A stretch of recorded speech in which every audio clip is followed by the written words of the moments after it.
And welcome inside the Bercy Arena in Paris. The 2024 Paralympic Wheelchair Basketball Tournament continues with the battle for 7th place in the women's tournament. My name is Rob Snook. Glad to have you along from wherever you are watching for this battle for pride in Paris between Spain and Japan. Now the coup de baton ceremony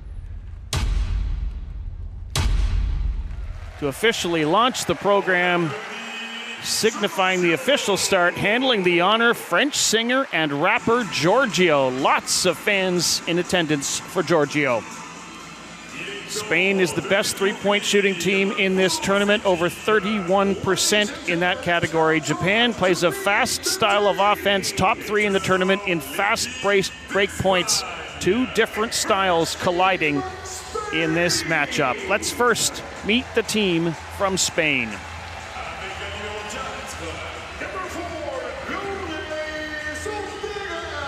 And wearing the number 4, Lourdes Ortega. She is in her 2nd Paralympic Games. She has appeared in every game in the tournament for Spain. The captain is Sonia Ruiz, the 43-year-old who was an all-star at the 2018 World Championships. Beatriz Zudairi, the 24-year-old from Pamplona, key player on this Spanish team. Multiple games of this tournament she's been successful. There's Sarah Rivalda, plays at CD El Union in the Spanish League. There's Virginia Perez. Basketball in the family. Her husband Alejandro plays on the Spanish men's team. Victoria Villarino studied industrial engineering in university. 42-year-old veteran. This is Laura Ugarte, the 29-year-old in her first Paralympic Games. Cindy Ramos, 23-year-old in her first Paralympic Games. Maria Giras, 24-year-old in her first Paralympic Games, looking to get into her first action. Naira Rodriguez, the 20-year-old in her first Paralympic Games.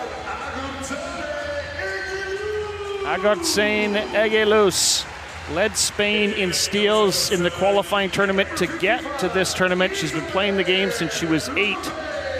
And there is Isabel Lopez, averaging close to 30 minutes per game for her team. She is a key contributor for the Spanish side.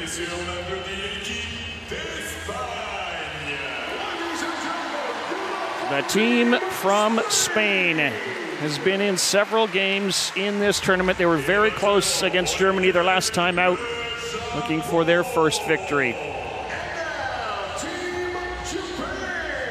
Let's meet the team from Japan. Wearing the number 2 is Izumi Zaima. She has started all 5 games of the tournament for her team.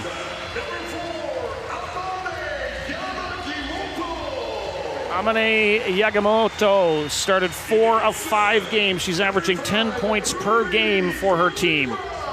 Number 5 is Ruri Kojima, the 16-year-old in her first Paralympic Games. What a great introduction for her. This is Yuri Aguti, 24-year-old in her first Paralympic Games. Mayumi Sida, 47 years young. 2nd Paralympic Games for her. She had a huge game against the Dutch earlier in the tournament with 14 points. Series Ao Nishimura. She's gotten into 3 games in the tournament. The 18-year-old. There is Maya Hagino, All-Star 5 at the Under-25 World Championships several years ago. Miho Otsa, 33-year-old in her first Paralympic Games, making her debut. Yui Ishikawa.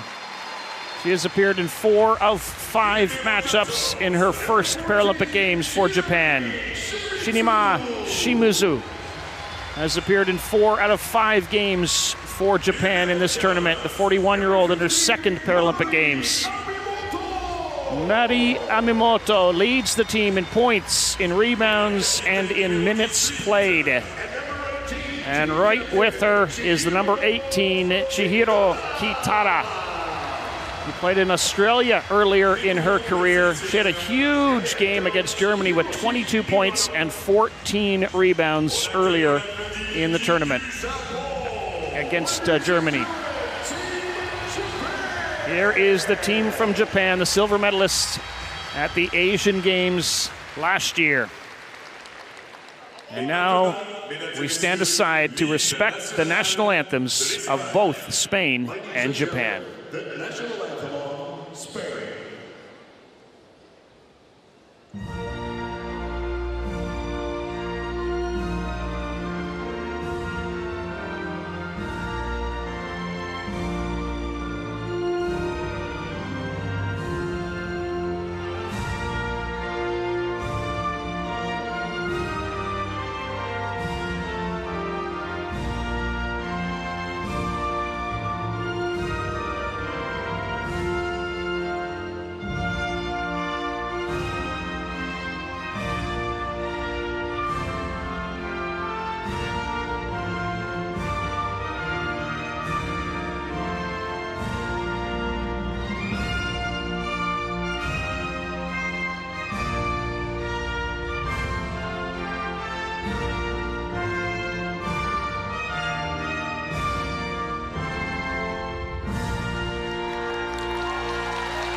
The national anthem of Japan.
Japan qualified for Paris with a win over Australia in the final game of the repechage tournament in April.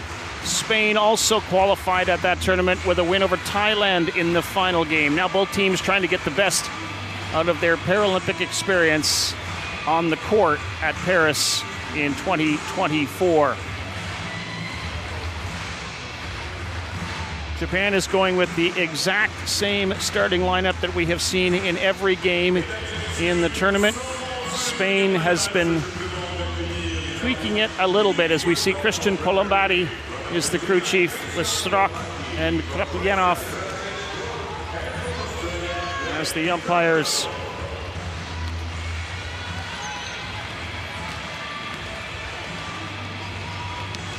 I mentioned the repechage tournament for Spain. They won actually 3 of 4 games at that tournament, gave them some good confidence coming in to this tournament. Hasn't quite panned out for them. There we see the starting lineup for Spain. Eguiluz is going to be in the starting lineup. She has been in 3 of the 6 games. She has come off the bench in the other 3. Otherwise, the starter's the same. Ortega, Ruiz, the captain, Zudairi, and Lopez. And for Japan, you just saw them, Zaima, Yanagimoto, Hagino, Amimoto, and Kitara. And watch out for Amimoto. She can really catch fire, had 19 points in the game against Great Britain for Hiroshi Iwano.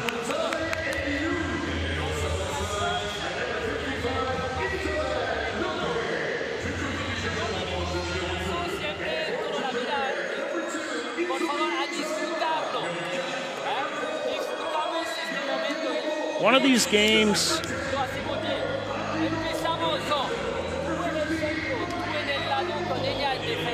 games where you don't always feel it at the very beginning, and then teams start to get energy, get inspired.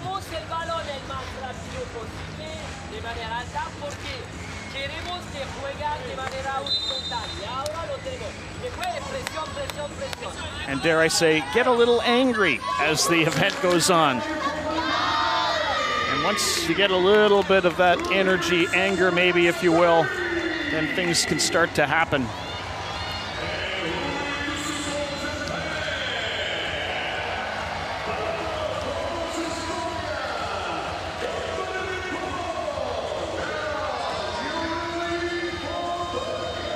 Zudaidi is one of these players who can change the look of a game. She's got really good skill.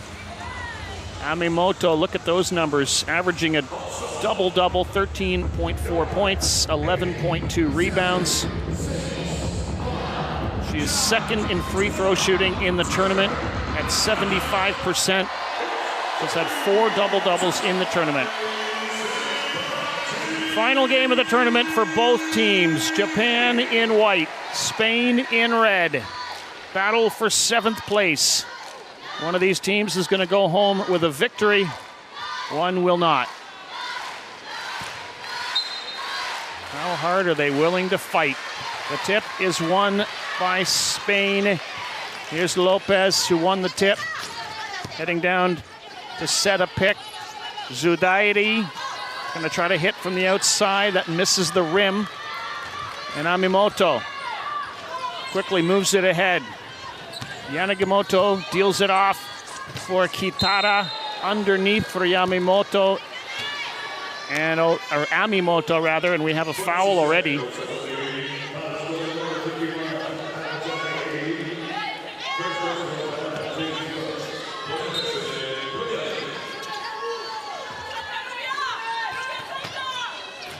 Oh, nicely done. First shot of the game for Amani Yanagimoto, who's averaging 10 points per game. And Japan is on the board first.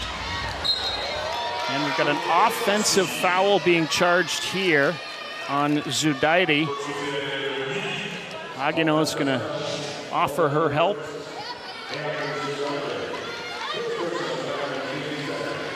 So the referee thought that number 10 on Japan, Maya Hagino, had position.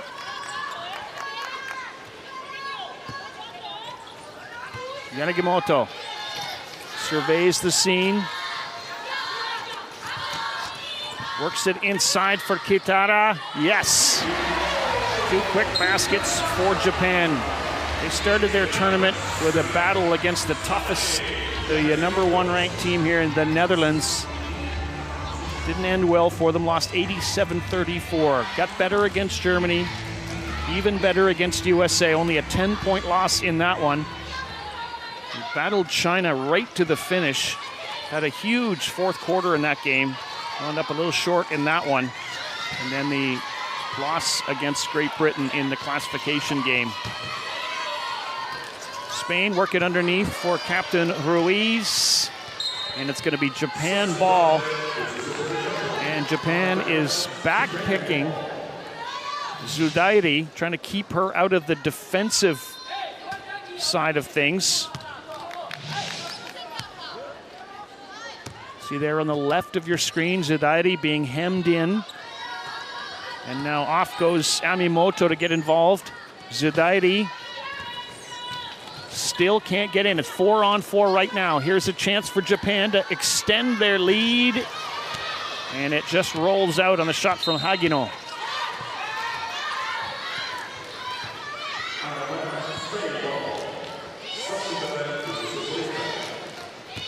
Ruiz. Lopez quickly ahead for Ruiz. This is going to be another turnover for Spain. There was no way Ruiz was going to get to that pass.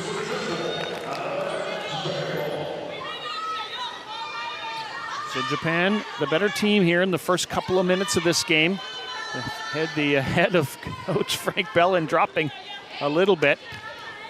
But what happens in the first 2 minutes is not necessarily what's going to be happening throughout the game. Amimoto bounces it across. The shot from the outside by Yanagimato.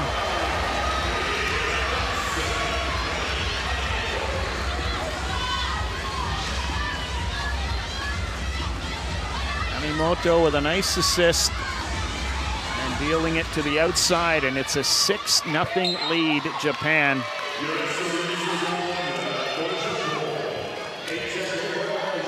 Great job by Japan, hemming Spain in. 8-second violation. Amimoto. Kitara. Yanagimato. Amimoto, look at that, a 3-pointer. Check that, it's going to be a long 2-pointer, but it's going to be a timeout for Spain, down 8-0. 2.5 minutes, not even 2.5 minutes into the game.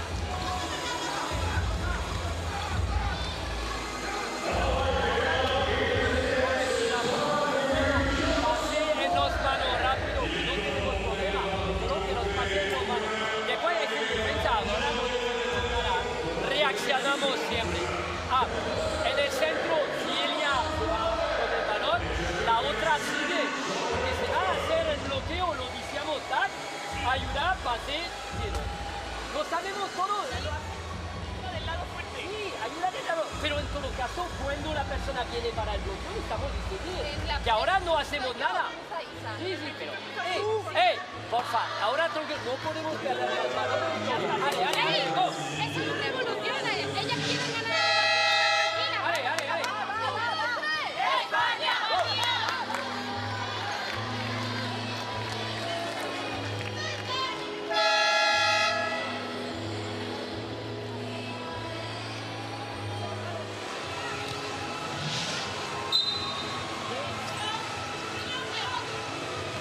Japan must be pretty happy with the way they have started this game for Coach Hiroshi Iwano. Spain trying to get on the scoreboard. Zudairi, who leads the team in pretty much every offensive statistic.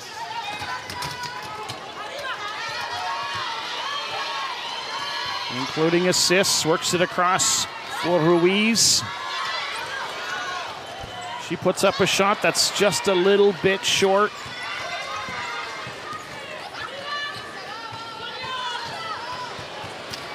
Back comes Japan the other way. Amimoto can't get it to fall, but Kitara can. Kitara's best game of the tournament was a 22-point, 14-rebound effort against Germany. So she is capable of putting up some big numbers. That was an exciting game, that one. Here's Zudairi. Key for her, stay in the game physically, not get into foul trouble. Slings a pass across for Lopez. She has a mismatch, and she hits it. My goodness gracious, Lopez hits that one. It was the last second shot just to beat the shot clock, and that might just inspire Team Spain. Yamamoto. Japan, a team with good chair skills. You mentioned third best fast break point scoring team in the tournament. Ruiz, quick ahead for Zudairi. Underneath and in, Eguilos. Good passing, good positioning, good scoring by Spain. They've cut the lead down to 6. And we've got a foul being called here on Eguilos, the one who just scored the basket on this play.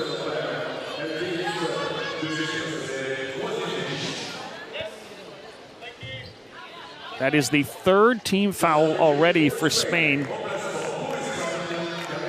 And we are 4.5 minutes in.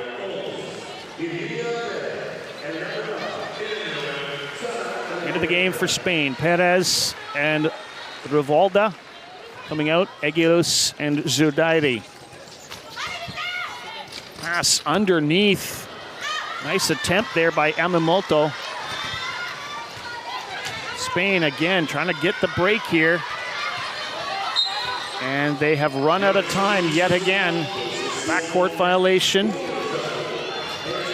8 seconds against Japan. Gotta get across midcourt. 8 seconds against Spain, rather. It's the speed and the fitness of Japan that's doing it. Kitara. Yamamoto. Yanigamoto.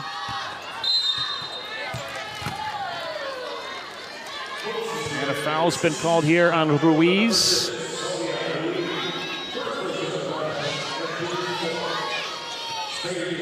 Sonia Ruiz, see here they're putting her hand up saying, yeah, that was me. She has coached as well the Spanish under-25 team. So she is one of these players who you have a coach on the floor with you. As Kitara drops one in. 12-4. Japan has been the class of this early on. Ruiz takes the inbound. And then has it knocked out of her hands. And here comes Japan again.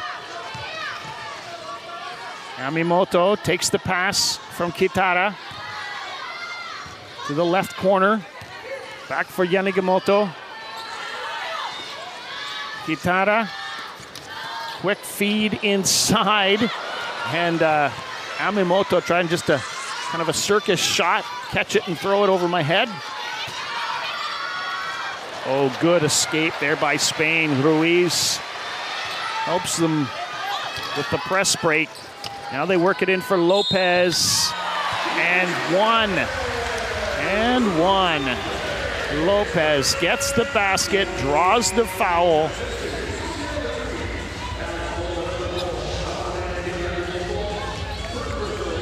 So Yanigamoto was the one who was charged with this foul. Chance to make a three-point play.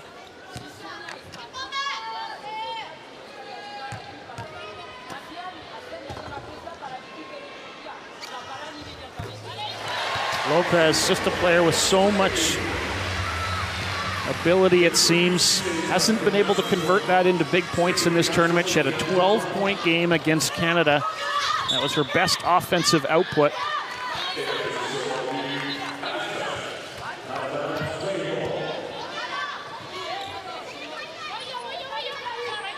So a little bit of sloppy play there by Japan. That's going to give Spain the chance to inbound. Well, I shouldn't say that was sloppy play. That was good defensive play by Lopez to knock that one and make it a really hard pass to receive. She's got the ball again, does Isabel Lopez.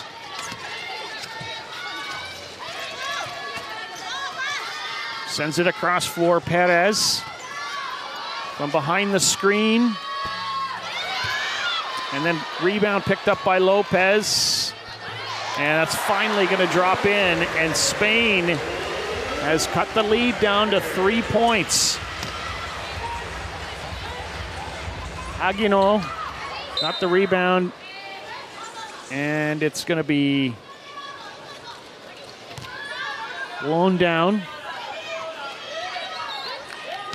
Japan ball. Yanigamoto, 26-year-old in her second Paralympic Games, launches a long one. And it's going to be picked up, the rebound by Japan. They work it inside, swat it away, get another shot as the shot clock's expiring.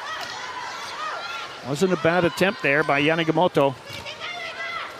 Ruiz just on the good side of the timeline. She has to stay there. She can't go back over. Little toss for Lopez. Perez. Revolta.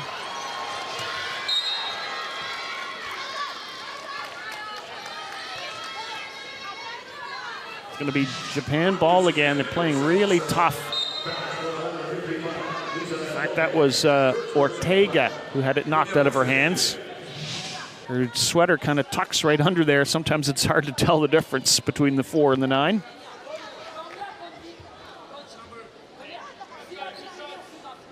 Frank Bellin, the head coach of Team Spain, reminding his troops of where he wants everyone to be on a given play. Spain into the bonus now. And that one took its time and finally drops in. Aguino gonna get another shot.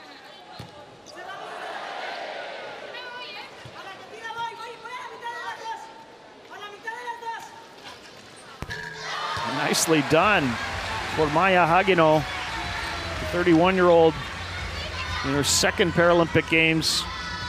She has started each and every game of the tournament and played big minutes for Japan.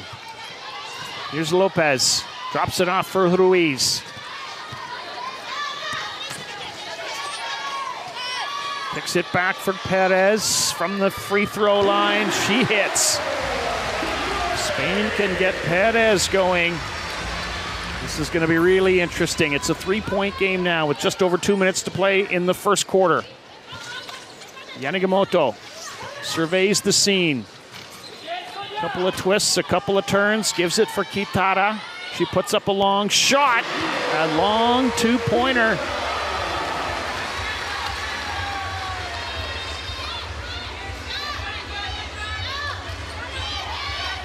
Kitara leads all scorers in the game now with 8 points. Here's Perez.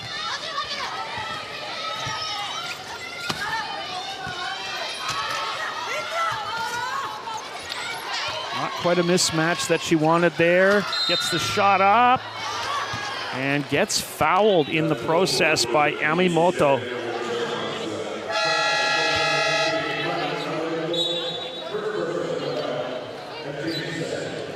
It's only the second team foul for Japan in the game. However, they have called a timeout here.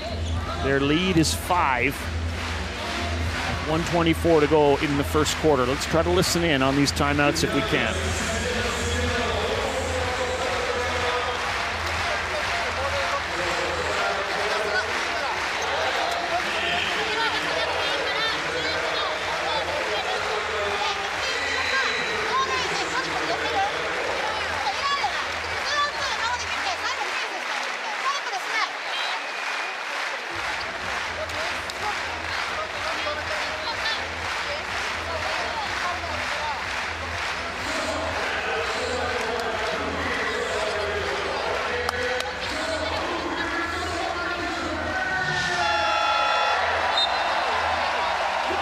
Good work being done by Japan. You saw Kitara just kind of stop, set, and then fire. That was that long two-pointer 4 minutes ago.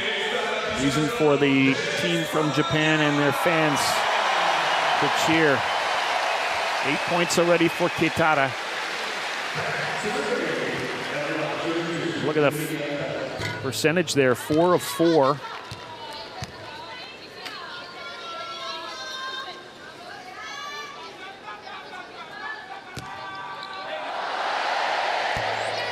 So Perez misses, but gets her own rebound, and then can't get that one to drop either. Back comes Japan, trying to add to its 5-point lead. Yanagimoto busting in and lays it in. What a play by Yanagimoto, coast to coast. Give her 4 points now in the game. Can Ruiz catch up to this ball? It's going to be close.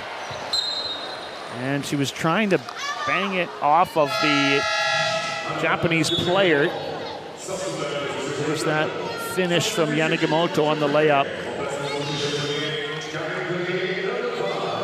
So Ruiz, look at this. If she bangs this off of the player and out, it's going to be Spain ball, but she bangs it off of the chair, and then that doesn't count.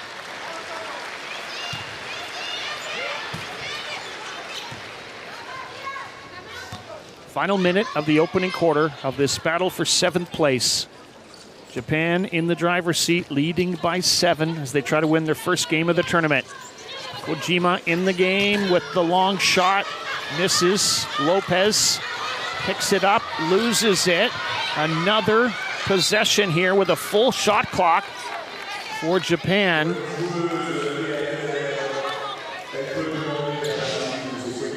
And not sure why Japan wanted that one blown down.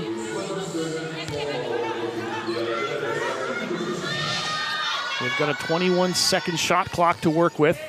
36 in the quarter. Kitara. Little pump fake. Almost had it swatted away. Here's Kojima. And she hits it. Just left all alone down in the right corner. All the time she wants to set up, shoot, and score.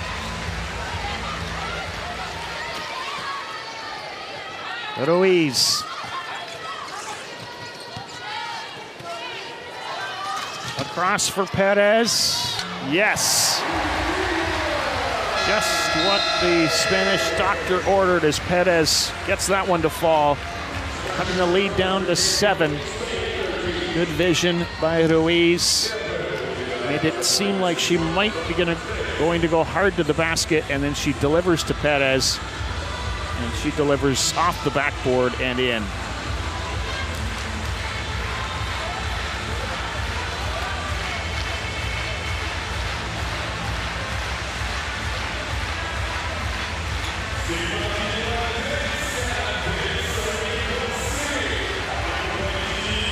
Well, the big change there is the 60% shooting is impressive for Spain, but they've only taken 10 shots.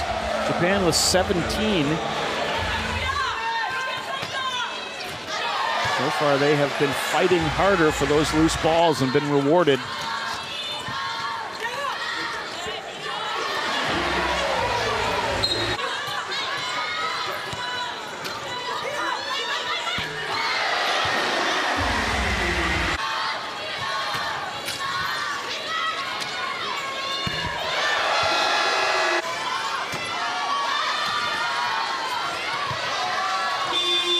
That was a great play by Lopez. That was their first basket of the game.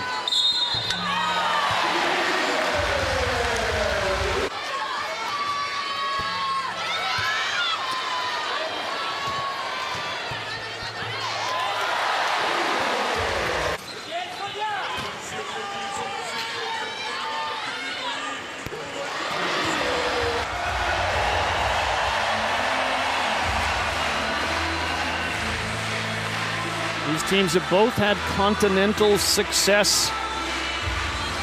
Spain, bronze at the European Championships in the last 2 occasions, 2023 and 2021. Japan, silver at the last Asian Championships, officially the 2022, although they were held in October of 2023. Yanagimoto right to the basket, and then Perez just gets a hand in. It's going to be a turnover, but a nice job there by Perez to interrupt that play.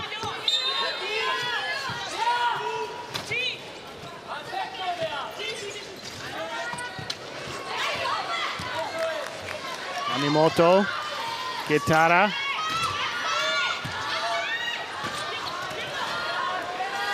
Yanagimoto intercepted and then given away.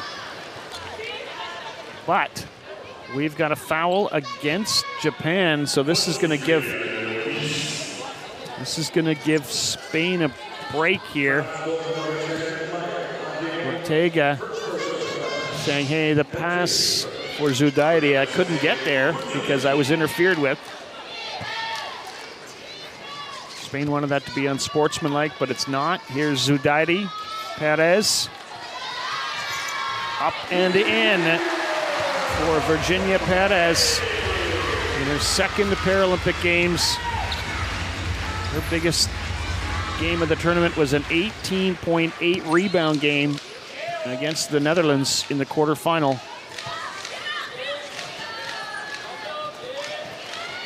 Aguino back in the grasp of Yanagimoto.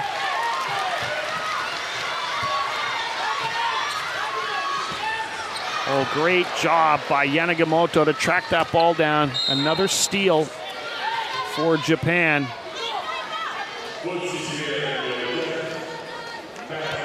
We have not had a lead change yet in this game. It has been Japan right from the get-go. Their biggest scoring run was 10-0 to start the game. Since then, Spain has been in this one. How about that three-pointer for Yanagimoto?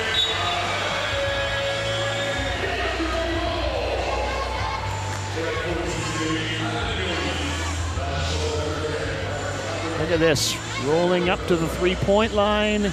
Everyone turns and watches, and in it goes. 23-15 Japan. Yanagimoto with 7 points now.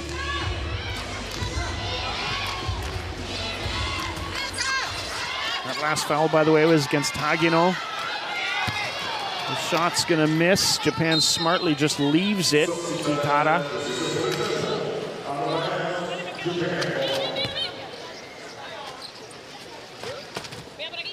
Yanagimoto, inbounds for Kitara. Yanagimoto using her speed, getting back on offense for Japan. Into the lane, then curls back. Who's open? Who's getting open?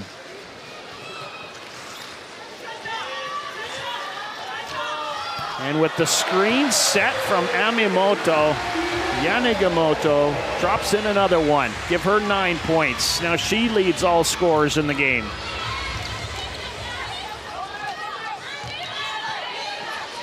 Zudairi. Rovalda can't get that one to fall. Good job, though, by Spain to create that offense.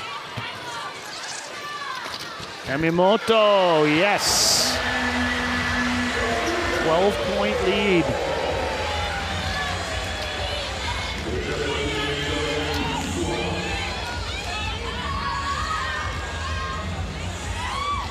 Villarino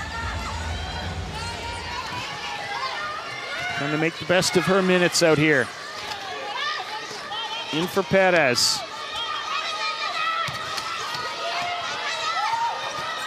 Trying to work it inside, gets it there for Villarino.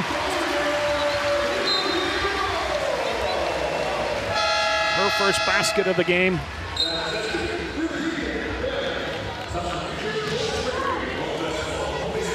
Perez, who makes this pass, is now on the bench. Into the game, back into the game comes Isabel Lopez. Under 7 minutes to go, second quarter. Japan with a good start to each of the 2 quarters here. Kitara under pressure, draws the foul. Second team foul for Spain. Japan has already taken a couple as well early in this quarter.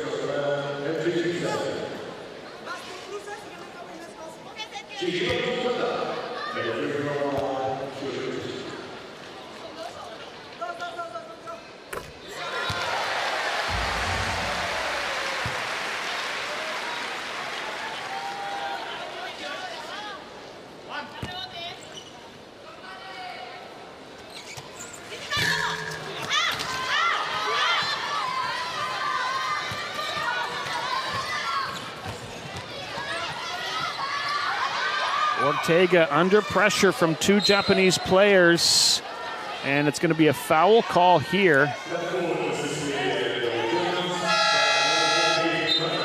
against Amimoto. It's going to be her second foul already. She thought she could just possess that ball, and a good job to hold on to it. Here's Zudairi. Into the paint, works it inside, but Villarino couldn't finish. And off to the races goes Yanagimoto, yes!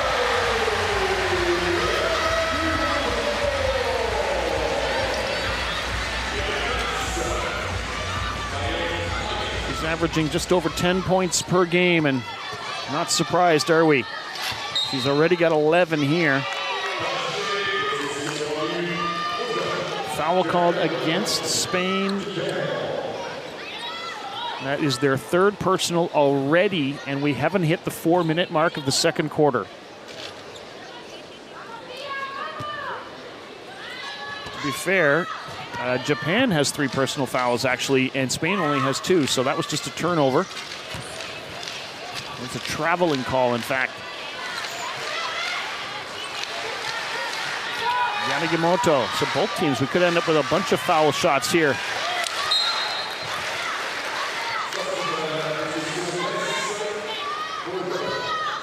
This is going to be Japan ball. They're going to inbound with 6 seconds on the shot clock and a 13-point lead.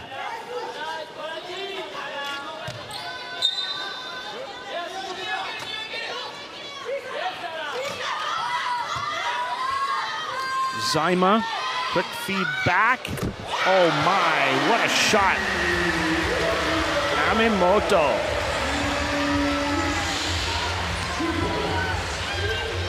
Six points in the game for Yamamoto.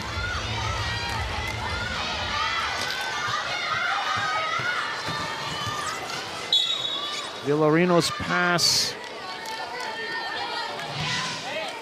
is off the target, but it's a foul against Japan. That was beautifully done, wasn't it, by Nari Yamamoto. In her third Paralympic Games, only player on the team from Japan who's played in 3 Paralympic Games. Zudairi from behind the screen. Instead, sends the pass back to Ortega, and she rattles that one in. Lourdes Ortega.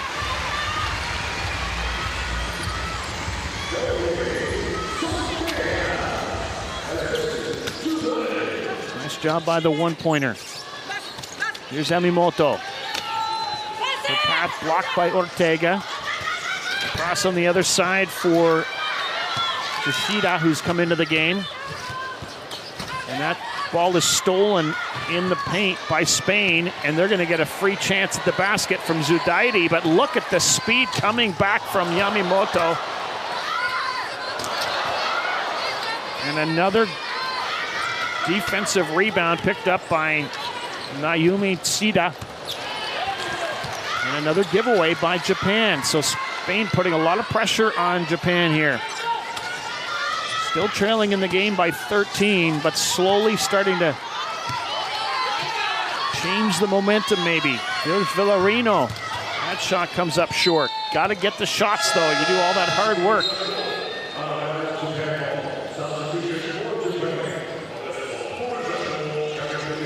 Yamamoto, leading scorer in the game, heads off for a little breather. And back in comes Yuri Kojima, the 16-year-old.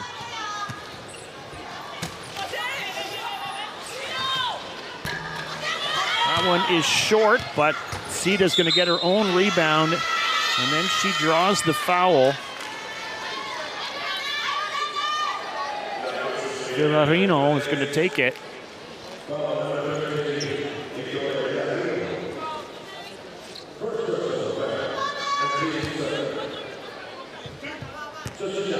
Mayumi Shida.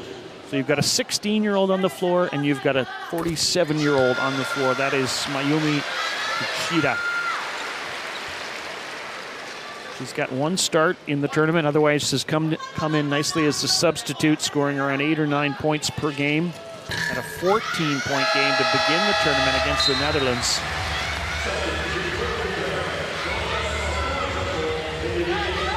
So Japan continues to use its bench. Yui Ishikawa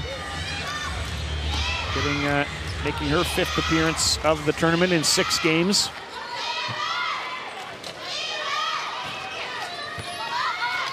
Zudairi into the paint. Ortega slings it across, and it goes. Villarino.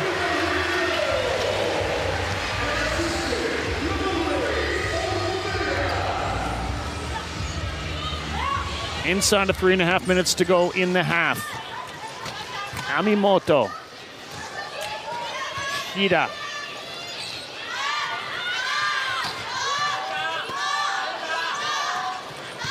Try to get the pick and roll for Hagino. Doesn't work. The shot comes from the outside. It's off the rim. That was out of the hands of Kojima. Again, Japan pressing, and Lopez has it roll away. This ball pinballs around, but it's now controlled by Spain's Villarino. Still a bit of time on the shot clock. Now 4 seconds and 3. Here's Ortega, up and in from Ortega. The 26-year-old 1.0 player has now contributed 4 points to Spain's offense. She's wide open inside the foul line. Zudaidi finds her, and Ortega, who's unguarded, makes no mistake. Japan's lead down to 11. Kojima works it in. Amimoto puts it in. Now 8 points in the game for Amimoto.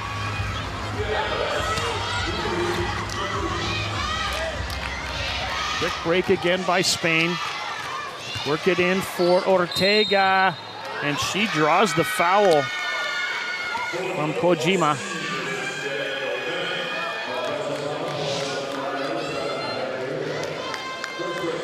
So in fact, there's no foul on that play, even though Kojima was saying, hey, it was me. The foul was actually on the Spanish player, Ruvalda, who's just getting up now. A little help from one of the staff. In fact, it is the coach, the head coach, who went out to help. Frank Bellin.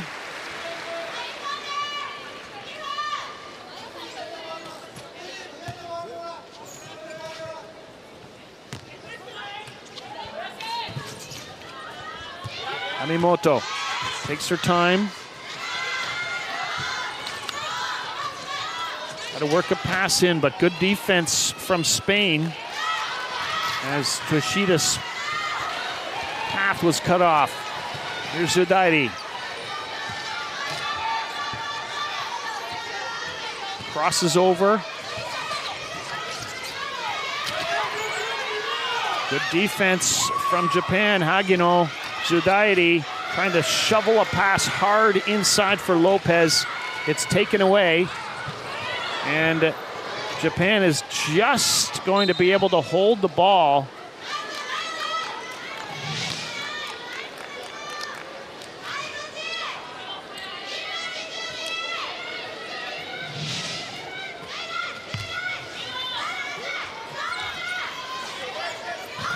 Japan's lead 13, inside a minute 20 to go in the opening half. Lopez rebounds and gets her team going on offense.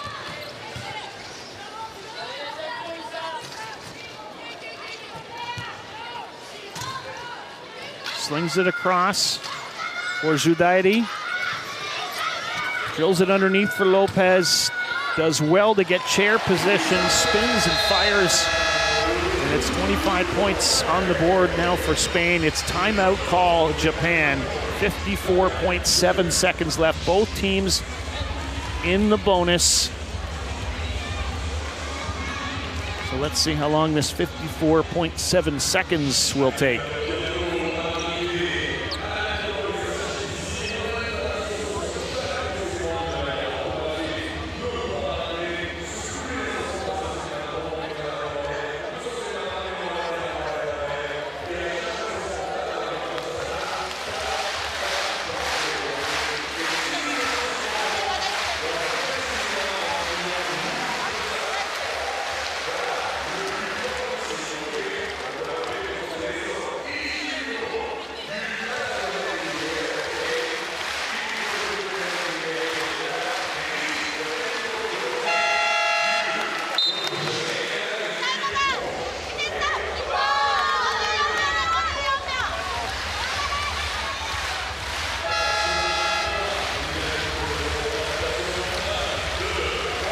Japan has done some resetting. 54.7 seconds left.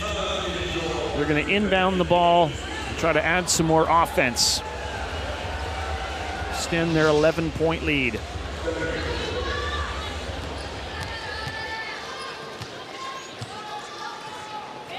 Yamamoto thinks about a long shot, holds on, takes it down towards the baseline, curls. Yoshida. Shimizu. Yoshida shot, rebounded by Spain. Can they hold on to it? Yes, because a foul has been called. It's against Yoshida. And because it is a defensive foul, it's going to be Spain to the free throw line. 30 seconds left. Lopez actually is going to make way for Ortega.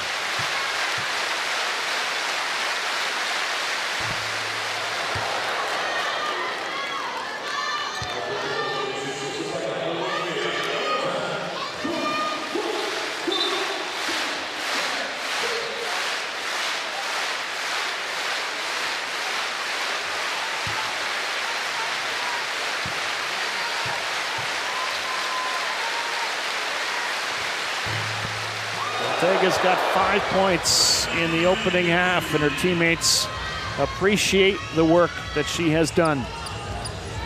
The lead is down to 10. Japan's lead as they try to extend it before the half. Yamamoto. Nice pass and nice finish by Shimizu.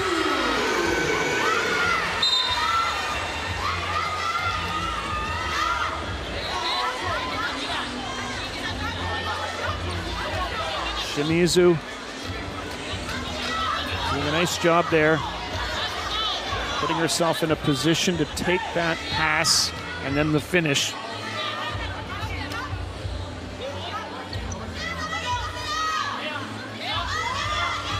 Spain trying to inbound, feeling the pressure here from the press of Japan, but Lopez has it. And that's going to do it for the opening half. Japan makes it a 12-point advantage as the teams will take a breather. 38-26 at halftime. That last basket from Chinimi Shimizu.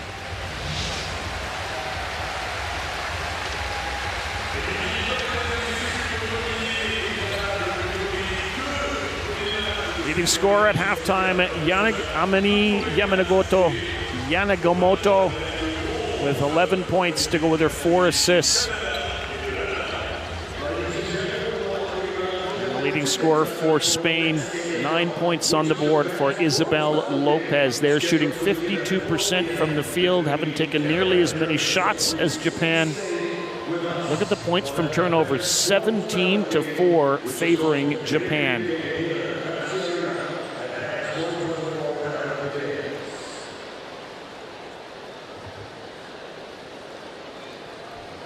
Pretty entertaining opening half between Spain and Japan. This was Perez. Yanagisamoto. Now hitting from the left corner. Now Perez doing some distributing.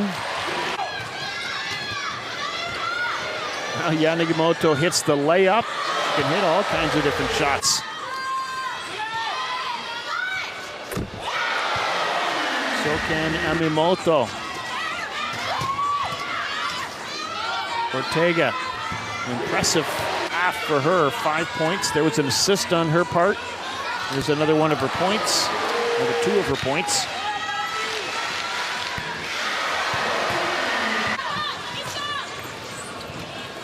Love that pass. And the finish was proper as well for Shimizu.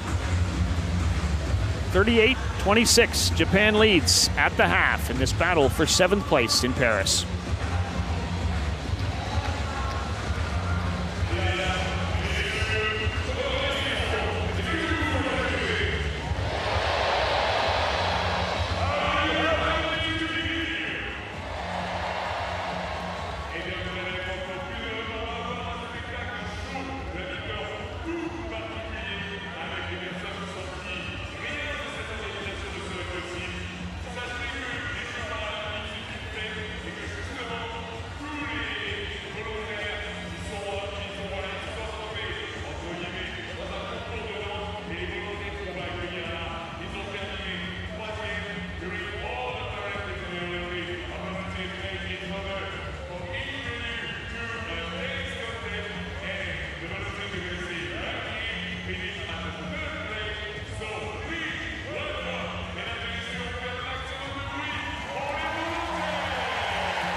Second half on its way.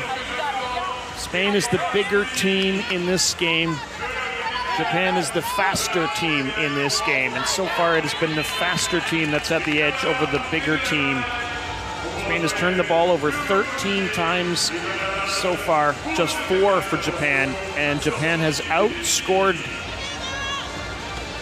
Spain on turnovers 17-4, so they've scored 17 points off of those 13 turnovers for head coach Hiroshi Iwano.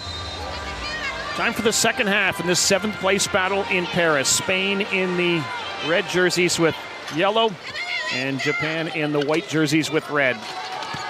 Here is Zudairi from behind the screen, hits it. Beautifully done by Zudairi. Beatrice Zudairi. She has been nicely contributing to Spain in this tournament, averaging over 12 points per game. Kitara kicks it back for Yanagimoto. Kitara fades, fires, hits. 11 points in the game for Kitara, second player on Japan in double figures.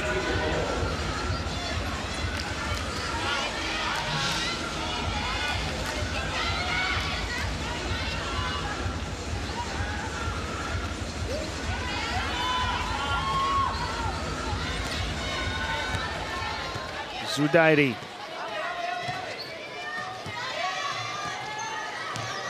Good defense from Japan again, making life really difficult. But then Zudairi just marches right in, and then her path gets cut off in a hurry. And Lopez using that size to get into the paint. Well, using the speed to get into the paint, using that size to shoot over top. And then the foul charged here on Zudairi. That is her second.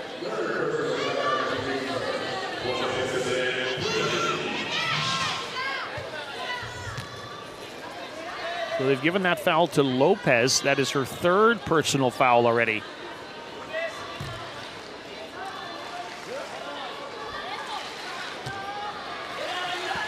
Amani Yanagimoto. Yanagimoto brings it down towards the corner, has her path cut off, still with it, bounces it in, ends up back at the free throw line eventually, where it's dropped in by Yanagimoto.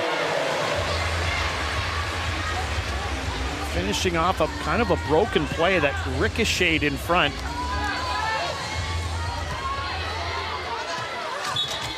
Kitara picks up the assist on that one. Kind of ended up in her hands.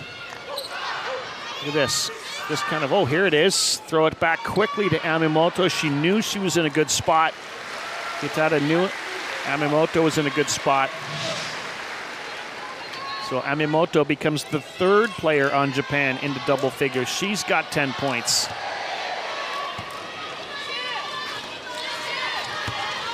Zudairi.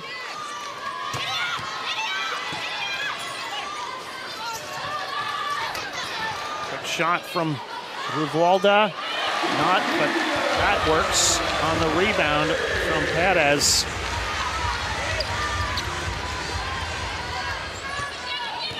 Japan again attacking with speed, and a great play by Perez to take it away from Yanagimoto at the last possible second.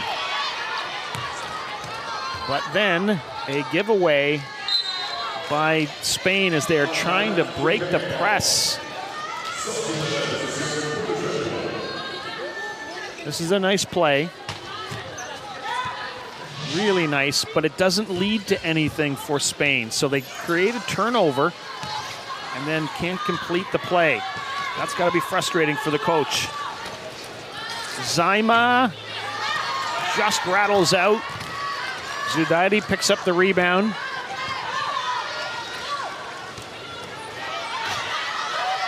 Lopez launches it in for Perez. Nice behind the back pass for Ortega. She feeds Perez.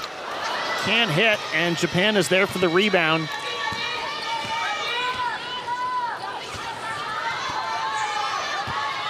And again with speed is Kitara. Works it across. Good recovery by Yanagimoto. Agino leaves it there. Yanagimoto, 3 on the shot clock, weaves her way in and draws the foul. How about Amani Yanagimoto? So much power and speed and energy. See the very end of that play, but it was started way back, and she does a whole loop around, weaves in and out of people, creates an opportunity for her team and for herself. She is full value for her 12 points, which leads all scorers in this game. And now 13.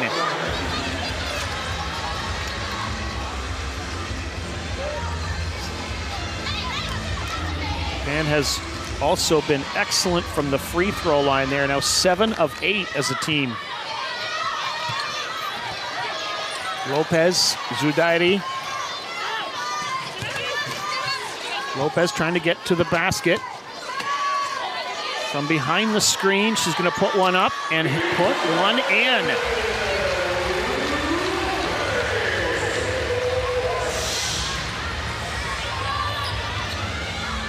Yanagimoto. Amimoto. That one's going to just tick off the rim and out. The lead for Japan is 10. Here comes Spain. Rivalda, quick pass ahead. Now into the hands of Zudairi. From behind the screen of Rivalda. Can't get it to go. Kitara, Amimoto, Yanagimoto. It's a 4-on-4 right now. Rivalda is being held up. And a foul here against Zudairi. That is her second foul of the game. Kitara up, short, rebound. Bobbled a little bit, but held by Rivalda. And then the pass misses everyone.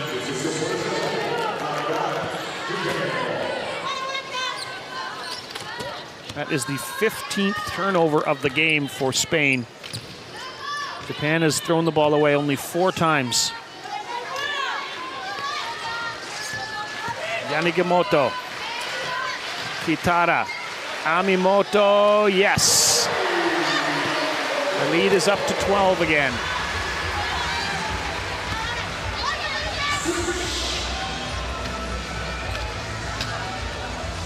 Again, good press by Japan. Trouble for Spain. They just get it across.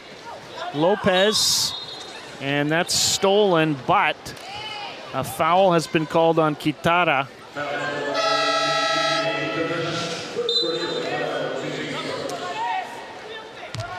Good job there by Lopez, holding strong onto that ball, and eventually forces the foul from Kitara.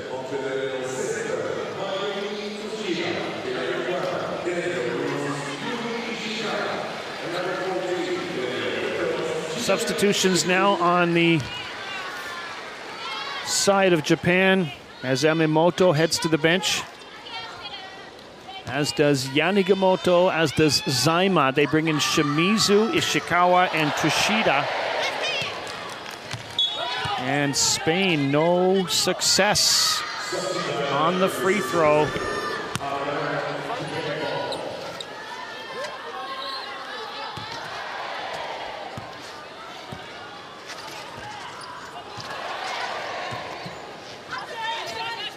Tushida up and rattles out. Rivalda comes up with the rebound. Perez. Nice job by Rivalda to get free and become available to break the press. Perez dishes inside. Lopez finds Ortega. Nicely done. Spread out the Japanese defense and then get the finish from Ortega. She's got 7 points. That is her best offensive output of the tournament so far.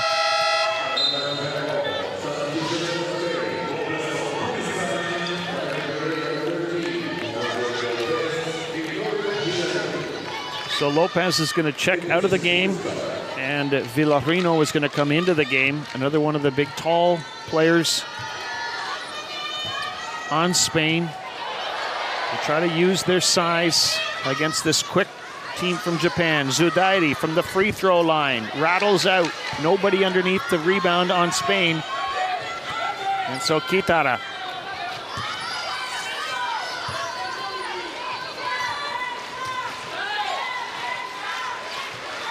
Toshida.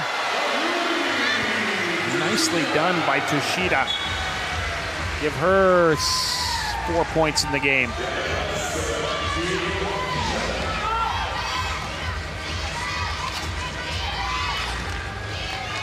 Villarino, and we have got a foul being called on Japan, an unsportsmanlike on Toshida. This is going to put Zudairi on the free throw line.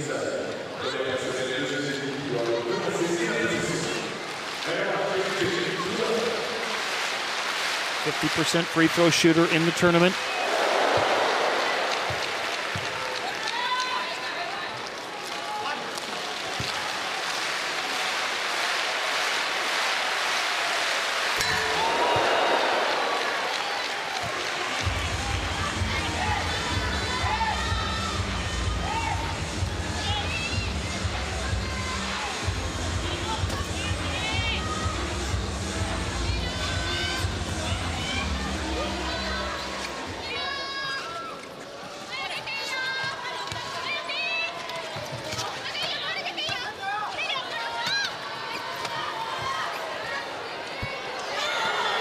Spain gets another chance for Ortega, and a rare miss for her. She's been really solid.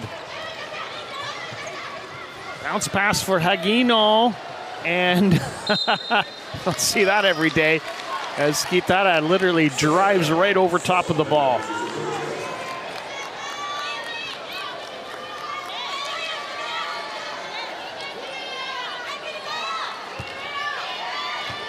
Just over 3 minutes remain here in the third quarter. In this battle for 7th place, these teams are putting it out there. And how about Ortega? 9 points in the game for Lourdes Ortega.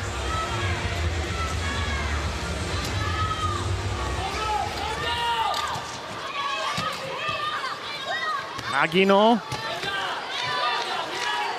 Looking for someone to dish it to. Try to work it inside for Kitara. Somehow gets it to her. And then she misses with all those big Spanish arms up in the way. And Zudairi is going to get Spain going on offense. Her path shut down by Aguino. Zudairi.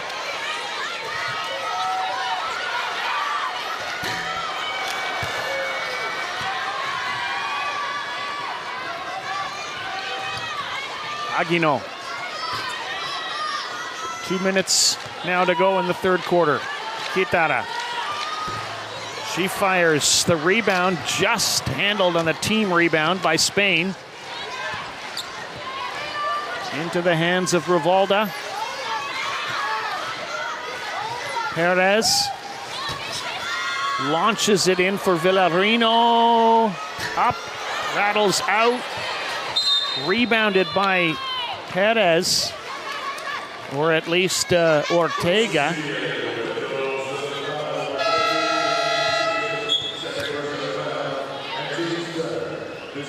More changes coming here for Japan.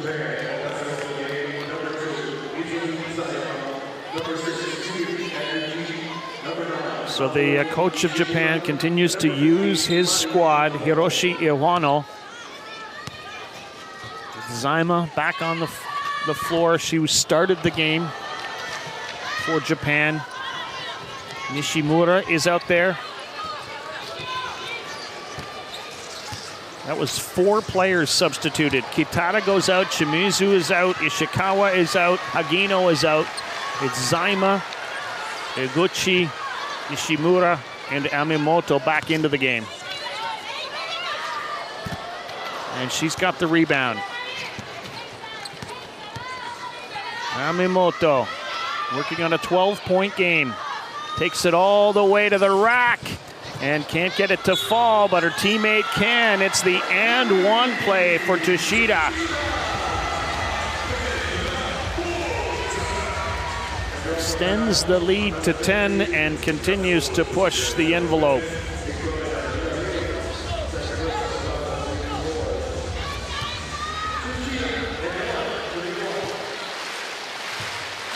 Tushita will try to complete the three-point play. Can't quite do it. Rebounded by Perez. Inside of the final minute in the third quarter, Zudairi takes a bump, heads right into the lane, dishes off, and put in by Villarino. Nice pass from Zudairi.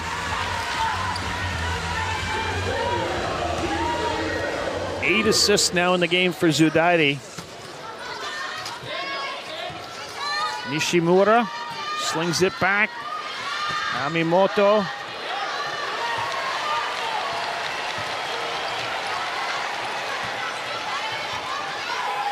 Spain on offense. Here is Perez. She's into double figures with 10 points. The lead is down to 6. And timeout being called by Japan.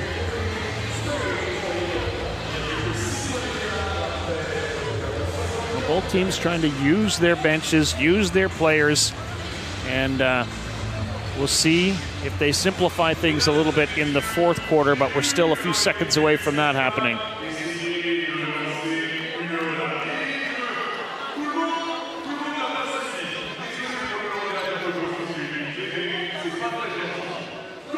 So I beg your pardon, we are into the fourth quarter now.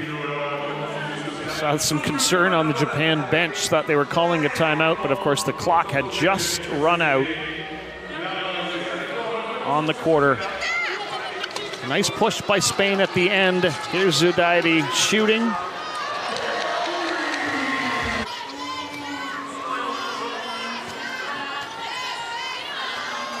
Kitara doing her part.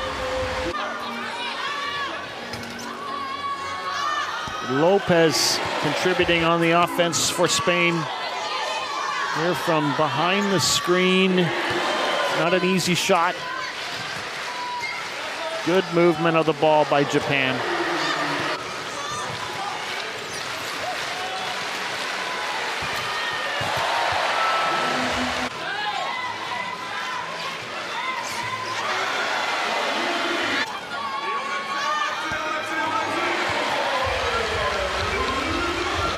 Well, which team wants this more? Which team is willing to battle harder? We're going to find that out here in a couple moments. Fourth quarter imminent. Spain outscored Japan in that third quarter, 18-12.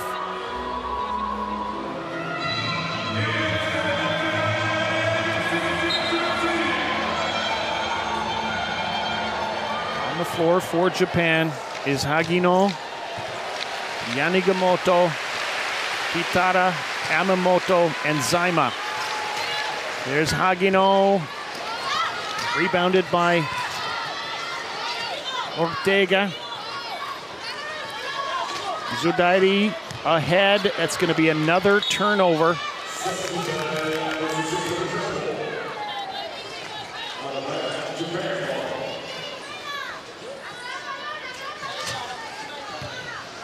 (16 turnovers to 7, with the low number being Japan's.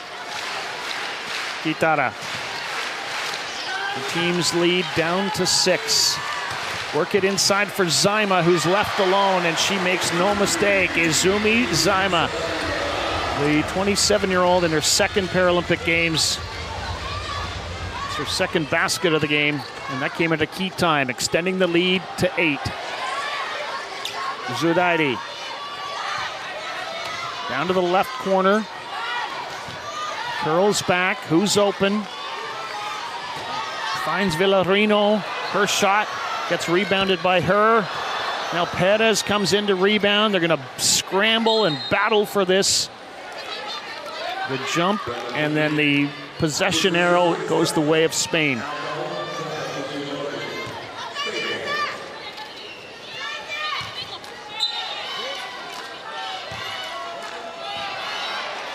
Here is Zudairi. Slings it across for Perez. Rattles it off the rim. Scooped up by Kitara. Amemoto gets it across the timeline. Quick feed ahead for Amemoto. Another steal for Japan. Back they come, and Amemoto's going to slow things down a little, or is she? No, she's just going to roll it in on the layup. Left alone, everyone expecting her to pass. She rolls right into the lane and gets the roll into the basket. 10-point lead restored for Japan. And then they continue to play such a tough defensive game. Zudairi, watched by Yanagimoto. Here's Perez. From just beyond the arc, and she nails it.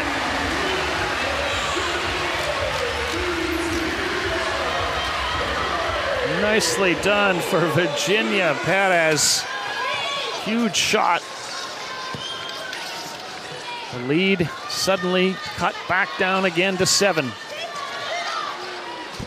Yanagimoto's shot misses, and Spain gets a chance to get closer again if they can break Villarino.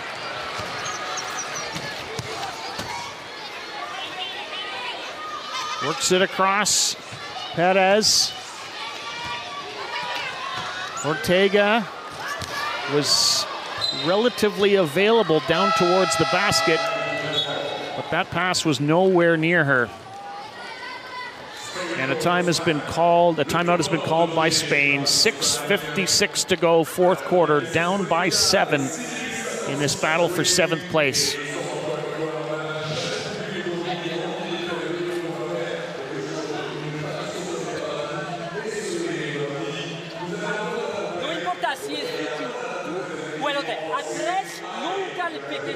Cuando tenemos el balón aquí, saltan siempre y ahora.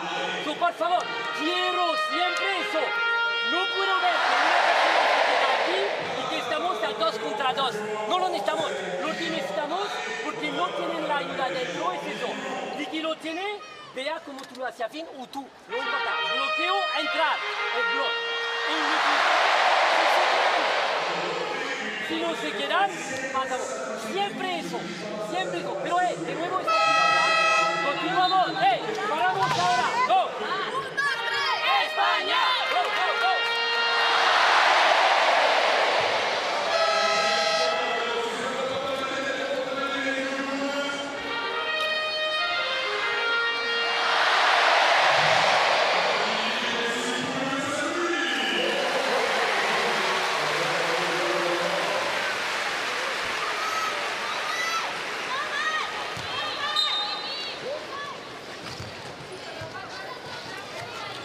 Seven points is all that separates these teams in the battle for 7th place. Amemoto, Hagino, all by herself. Can't quite find the range. Zudairi, quick pass ahead for Lopez. Her path shut off by Yanagimoto. Here's Zudairi. Hits it, a fadeaway from Beatrice Zudairi.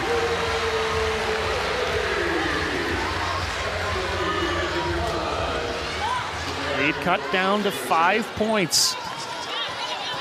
Yanagimoto, Kitara, Amemoto, up and in from number 15. 16 points for number 15. Here is Zudairi. Spain looking for another good trip here. Zudairi slings it all the way across for Perez. 4 seconds on the shot clock. 2. Can they get it away? They can. It won't rattle in. Rebounded smartly by Amimoto. And the foul is going to be called on Ruvalda.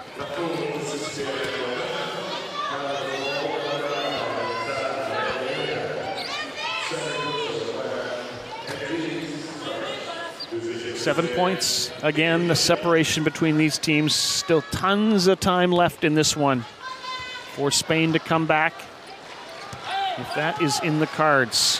Yanagimoto. Agino. Nice pass inside on the pick and roll for Amimoto. She finishes. Agino with the nice feed. The lead to 9, and another turnover here. And now a foul on Spain as well.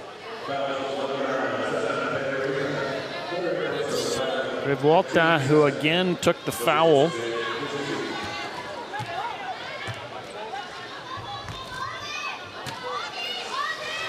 Spain has a couple of players with 3 fouls. Nobody in the game has 4 yet. Just over 5 to go. That was Ortega who went down hard. She's been a key player for Spain in this game. Trying to stop the path of Amimoto there. That was an unfair ask. And Amimoto just blows right by her and adds to her totals. Now 20 points in the game for Amimoto. Lopez. Finally overcomes inertia. Gives it to Zudairi. In for Perez.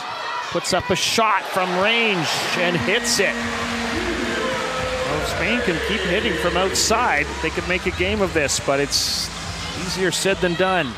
Yanagimoto busting in and stops the forward progress. Dishes a pass for Amimoto. Underneath for Kitara, and it slips out of her hands.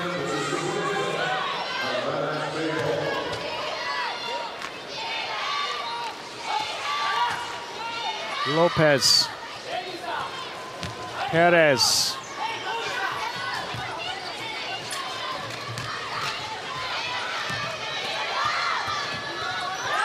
Virginia Perez. Looking for someone to be open. Here's Zudairi. Rattles out. Rebound, Yanagimoto. Quick feed for Kitara. And into the hands of Amimoto. 9-point lead, Japan. Trying to add more. Amimoto busting in. And it's going to be Japan ball as that ricochets off one of the Spanish arms.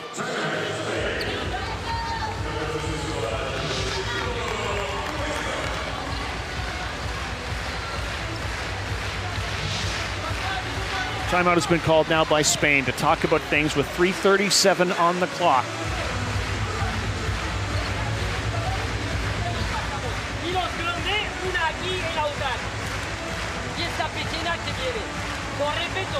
No importa si es ella o tú, quizá aquí, y si estamos, porque queremos que tú entras y si haces la ayuda, la otra está aquí.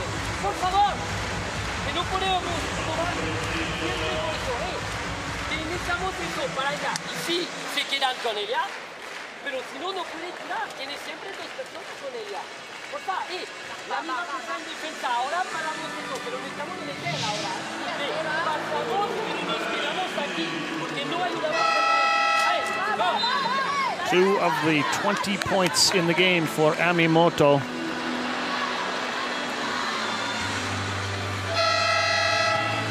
She can do it in lots of different ways. And her team loves it.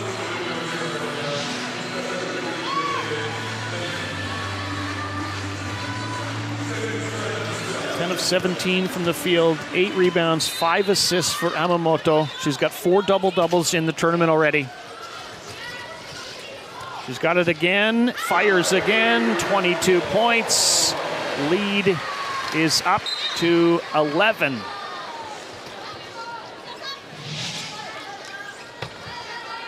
Fading, and a couple of Spanish players trying to get an arm up. Frank Bellin again will be the one who comes out to assist with Rivalda. So very animated, Frank Bellin, in that timeout, trying to inspire his team, which is now chasing the game to the tune of 11 points.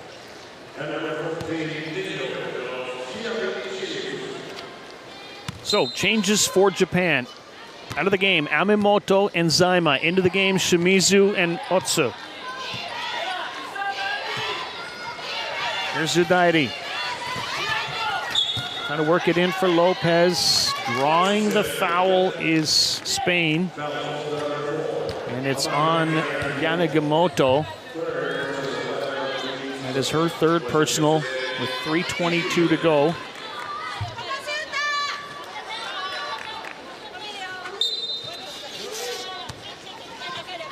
Perez drops it off for Zudairi. Is she going to shoot from there? She's thinking about it. Kitara doesn't want her to. Rolls towards the paint, works it underneath. Rivalda gets it to go.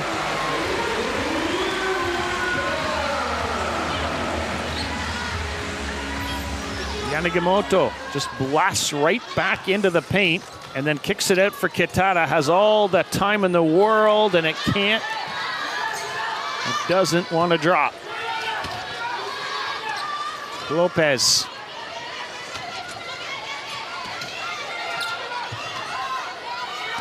Trying to weave her way in. Look at this great defense from Japan.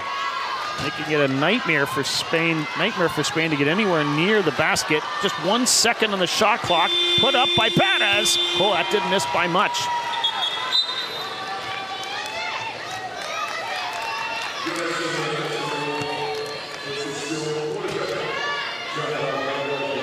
So shot clock violation called on Spain. Now under 2.5 to go. Japan working with an 11-point cushion. Yanagimoto, Hagino, Yanagimoto! 15 points for Yanagimoto. Great give and go there with Hagino.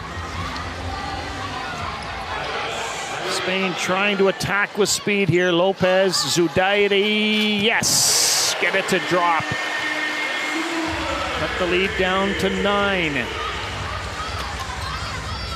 And they do it again. Got to get a stop. Japanese player down, that is Miho Otsu. She's fine, got a little twisted around. Substitutions coming for Japan. Zaima and Amimoto checking back into the game.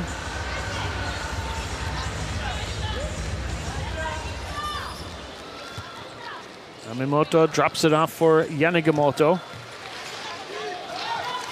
Hagino. Yanagimoto.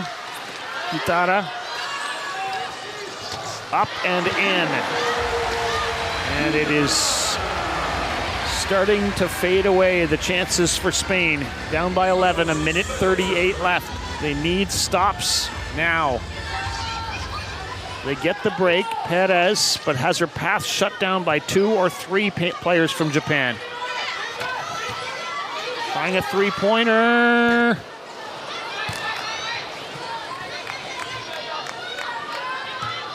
Yamamoto, 4-on-4 right now. One of the Spanish players, Zudairi, is backpicked by Hagino. Hagino now has it, gives for Amimoto, slings it for Kitara, puts up another shot, drops in another shot. 15 points in the game for Kitara.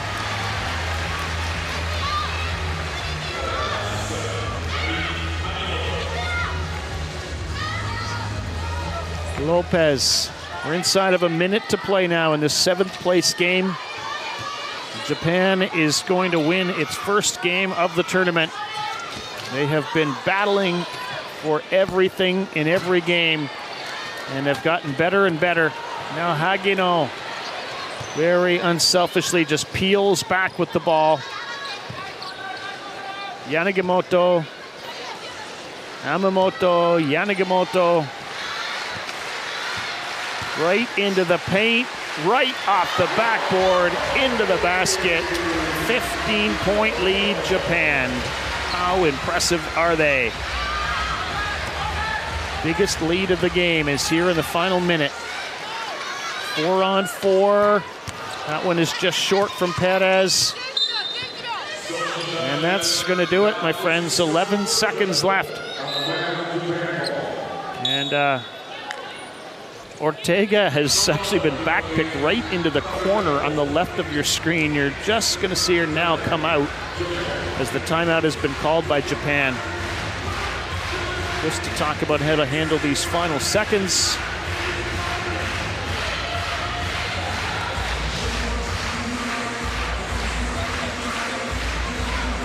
Well, Japan started the tournament against the Netherlands, lost to them and to Germany. Then their third game was a really impressive, inspiring effort against USA. Only a 10-point difference there. And then another inspiring kind of effort that must have given them some positive signs against China, the team they run into in the Asian Championships. It was only a 12-point cushion when all was said and done. They outscored China significantly in the fourth quarter of that game. And it was a loss to Great Britain in the 5-6 classification, so that put them in this 7th place game.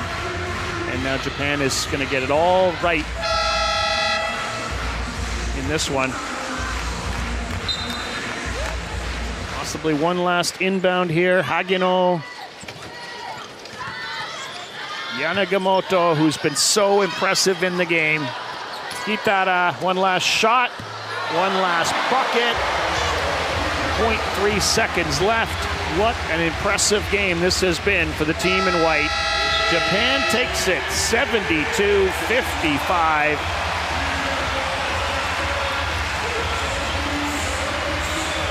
Forcing 19 turnovers in the game, scoring 27 points on those turnovers.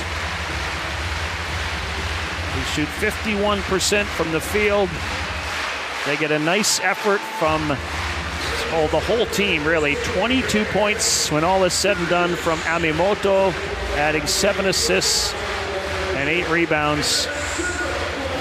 Yanagisato, so impressive, 17 points in the game, 7 assists for her. Attacking the game with speed and energy. Kitara, 17 points for her, 7 rebounds, 5 assists. Great work being done off the ball by the one-pointers, the likes of Zaima and Hagino and Ishikawa.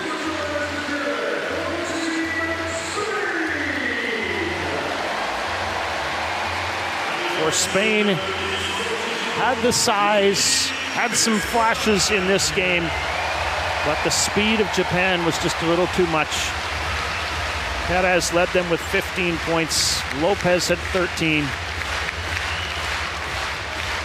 Perez added 10 rebounds to give her a double-double in the game. But in this game, it was Japan. Japan was the better team. They deserve it. 72-55. Japan beat Spain in the battle for 7th place.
hard-fought victory for Japan in this game.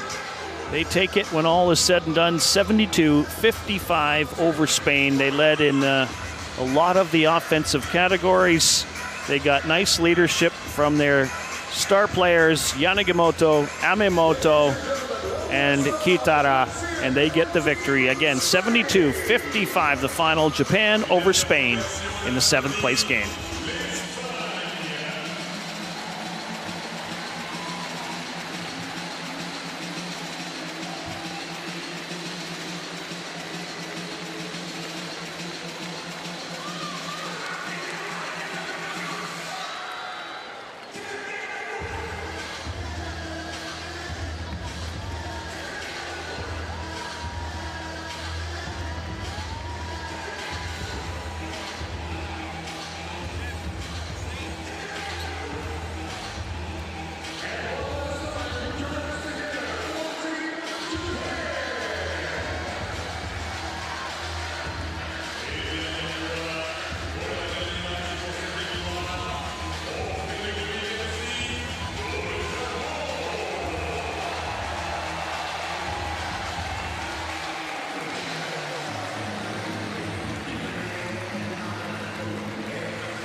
And welcome inside the Bercy Arena in Paris. The 2024 Paralympic Wheelchair Basketball Tournament continues. It's the battle for bronze in the men's tournament.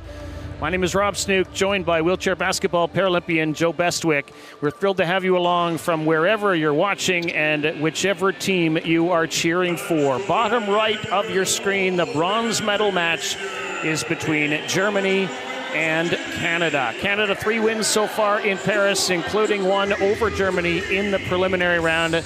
Germany got a huge win in the quarterfinals. That was very important for their program. And now let's meet the two teams. We begin with the squad from Germany. So first up for Germany is Nico Dreimuller. He's had a fantastic tournament so far, really maturing into his leadership role here in Paris. Matthias Güntner, another one of the guys coming through the team for Germany. He's really taken over a lot of the scoring so far.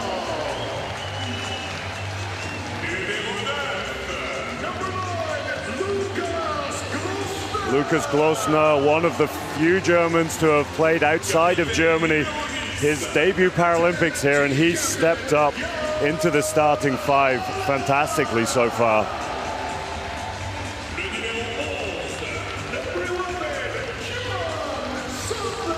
Jan Zadler, one of a number of players from the Hanover United club in Germany. They're coached by assistant coach Martin Klug.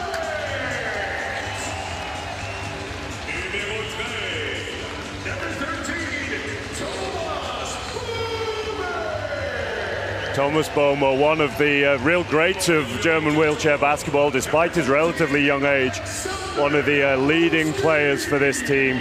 Top assists man, one of the top scorers as well, along with Matthias Güntner. Alexander Buddha, one of the 3.5-point players. He's also from Hanover United.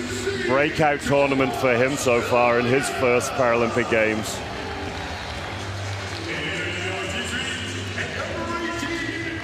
And the two youngsters, Thomas Ryer and Julian Lammering. Julian Lammering, a member of the German under-23 team that just won silver at the European Championships. And the birthday boy there as well, Coach Michael Engel, only took over the team just before the repechage tournament, and it's been a great start to his international coaching career so far. Let's meet the team from Canada.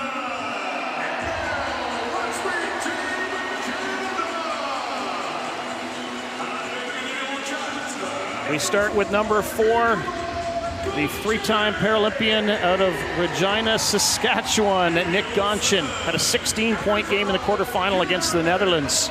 There's Garrett Ostapchuk. He's also, interestingly enough, from Regina, Saskatchewan. He had a 10-point game in the semifinal against the U.S. Bo Hedges, the longtime captain of this team from Wonawan, British Columbia, in his 5th Paralympic Games. New father. Vinny Dallaire out of Quebec City on the national team for 11 years now, and he could easily play 30 minutes in this game. Blaise Matuari out of Toronto, originally born in Rwanda, in his 2nd Paralympic Games. There's Colin Higgins. He had a monster game to begin the tournament against France with 38 points. Lee Melimick out of Toronto in his 2nd Paralympic Games. Important 1-point player for the team. So is Chad Jasmine, the 40-year-old out of Calgary in his 4th Paralympic Games. He was a gold medalist back in London in 2012. So was Patrick Anderson, one of his 3 Paralympic golds, along with a silver medal for one of the great players who has ever played wheelchair basketball. There's Jonathan Vermette out of Sherbrooke, Quebec, in his 3rd Paralympic Games, averaging over 11 minutes per game in the tournament. Tyler Miller was in between there. We didn't see Tyler come out, but there's Reed Deith. There's the number 15, a 22-year-old youngest player on the team. Only players new on the squad since Tokyo. He had a big game against Germany the last time. He scored 14 points. Last medal for Canada at the Paralympic Games was London in 2012. Last medal for Germany was Barcelona in 1992. For Canada, it was gold. For Germany, it was silver. And now, the national anthems for both nations.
Canada, Germany, battle for bronze medals.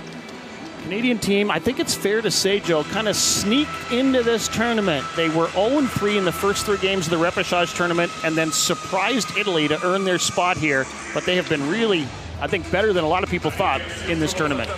Absolutely. I think a big part of that has been the breakout of Colin Higgins. The way he shot the ball, particularly early in the tournament, has been huge and has taken a weight off of Patrick Anderson's shoulders insofar as scoring.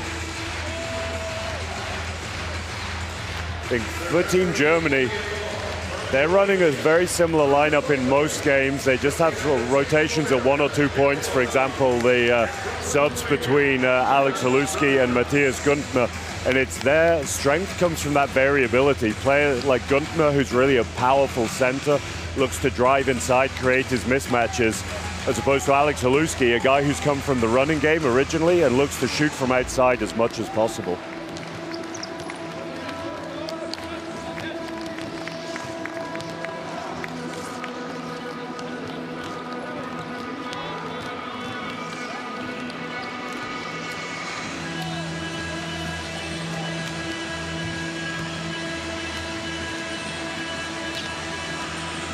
Canadian starting 5, Ostapchuk, Dallaire, Higgins, Anderson, Miller. They have said Tyler Miller is in the starting lineup, but he was not introduced. We're looking down on the floor, and he is nowhere to be seen. So it looks like that will not be the case. Starting lineup for Germany, Dreimüller, Güntner, Gosner, Boma, and Buda. I think I just saw Tyler Miller roll into the timeout, but he was still wearing his sweatshirt. Or not into the timeout, but into the team huddle. It'll definitely be interesting from a Canadian perspective if Tyler Miller is here today. One of the strengths of this Canadian team has been their use of their low pointers. Anderson and Higgins carrying a lot of the scoring, as we said earlier, but the efficiency of their low pointers, particularly from outside, has been huge for them. And Tyler Miller's been playing heavy minutes, 28 minutes on average so far per game. And he is there, the number 14, closest to Matteo Farini, the head coach of Canada. So it'll be interesting to see. He was not in the introductions. It's not the first time a player hasn't been in the introductions and played in the game.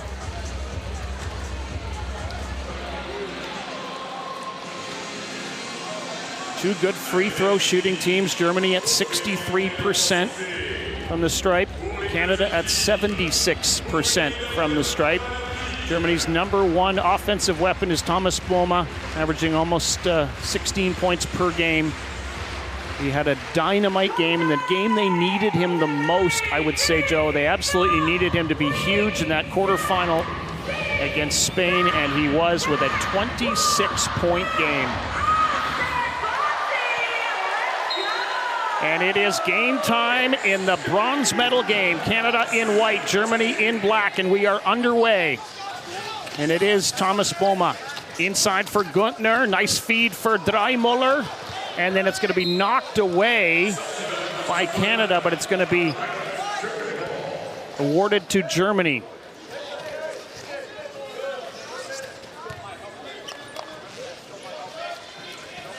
Dreimüller inbounds it for Boma. Slings it across for Güntner. Dallaire got a hand on it. Still going to be Germany ball. 7 seconds on the shot clock. You can see just the length of Dallaire on that. He sits really low in his chair, as the majority of lower pointers do, with them having less core stability as a rule. But he's got such long arms, he's still able to challenge some of those forwards. Long shot put up, and Tyler Miller is on the floor for Canada. So, as advertised, Colin Higgins had huge numbers earlier in the tournament. It was a lot tougher slugging for him in games against the U.S., etc. This ball and rebound collected by Dallaire. Canada gets a new 14-second shot clock to work with. Here's Anderson. Slings it for Higgins from the baseline. The miss. Rebound collected by Germany, and off they go. You can see the high line defense from Germany, really, really effective. When they play with a solid line on the three-point line, there's just no space for Canadian cuts. They're forced to take these shots from outside. Nice steal, though, by Dallaire. He's had some nice active hands early on here. Anderson averaging 19 points per game in the tournament. Spins, looks, gives to Ostapchuk, coming off that 10-point game against the U.S., and he's got a bucket. We talked about before the game the effectiveness of the Canadian low pointers, and Ostapchuk has absolutely epitomized that as the tournament's been going on. Really, really consistent shooting from the guy who plays most of the time all around the free throw line, facilitates a lot. And the first basket of the game for Germany goes to Güntner. Plays for Landel in the German league.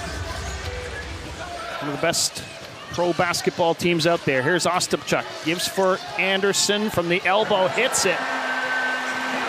As you mentioned, the Landel Club, a lot of these Canadian players will know the Germans very, very well. Historically, a lot of connections between the two nations. And Patrick Anderson, for example, spending his early professional career playing at Landel alongside a very, very young Thomas Boma at that time.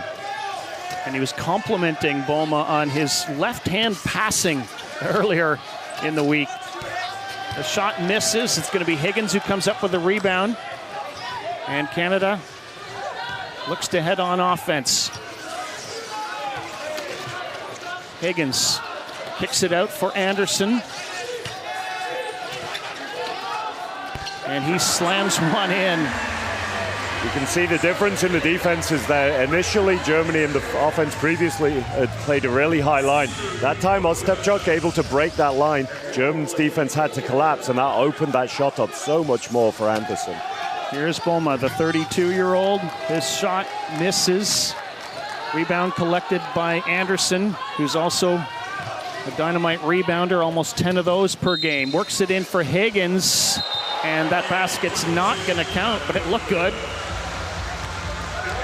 Yeah, we've seen a huge variety of finishes from Higgins so far through this tournament. He's a guy who's come up and lit it up from the three-point line, but he's also able just to explode inside, as we saw there. Nice touch off the glass, despite not counting.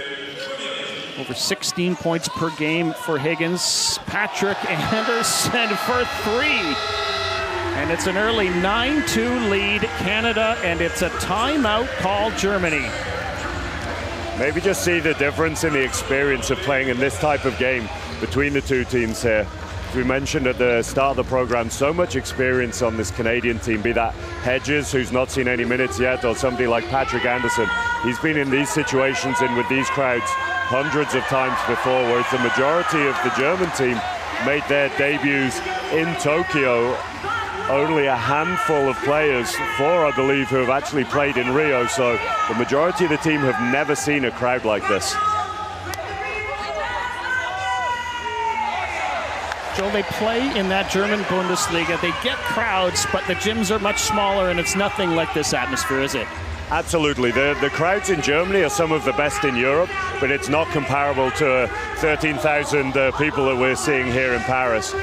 Landil, where a number of the players play, is probably the best. They have a capacity of maybe around 4,000 on a really, really good day, but average probably around 1,200. A great atmosphere in the gym, but very different to 13,000 people.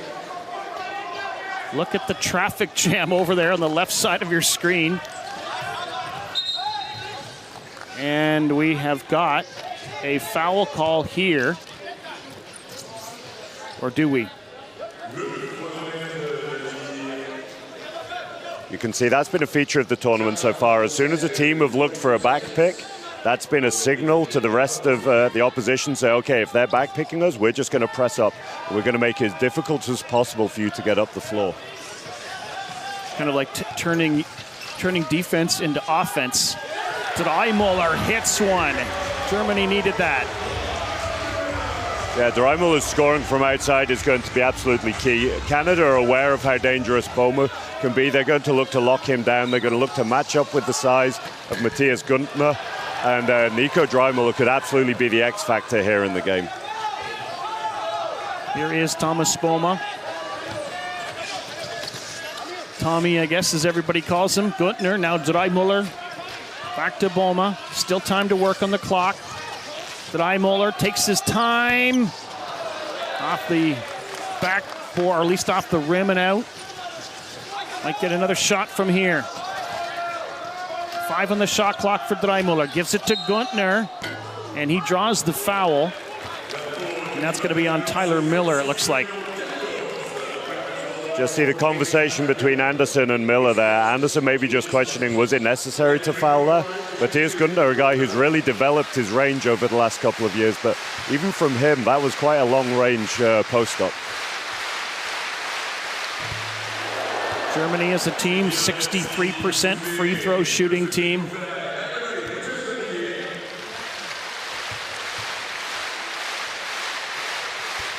And Günther smartly goes 2 for 2. Yeah, Matthias Günther is one of those German players who's been fantastic from the line so far today. Today and through this tournament, rather. He's averaging personally 64%. Higgins drops it for Dallaire, arrives late, can't get the layup. Had to deal with Boma zooming through his line of sight. Here's Buda. Slips it inside for Boma. Now Dreimüller. Boma. Still time, 5 on the shot clock. They try to work it in. Higgins got a good hand on it. Now Günther launches one as the shot clock's expiring. And Anderson picks up the ball. He's got Higgins all alone for the layup, and he makes no mistake. You can see the first sub's about to come in for Germany as well here. And at the minute, Germany are just struggling to break down this Canadian defense. It's tough for them at the moment to get Matthias Günther close to the edge of the key. So, as we said before, the variability for Germany is to bring in Alex Zaluski, who is absolutely deadly from outside. Three-point range is also very dangerous for him.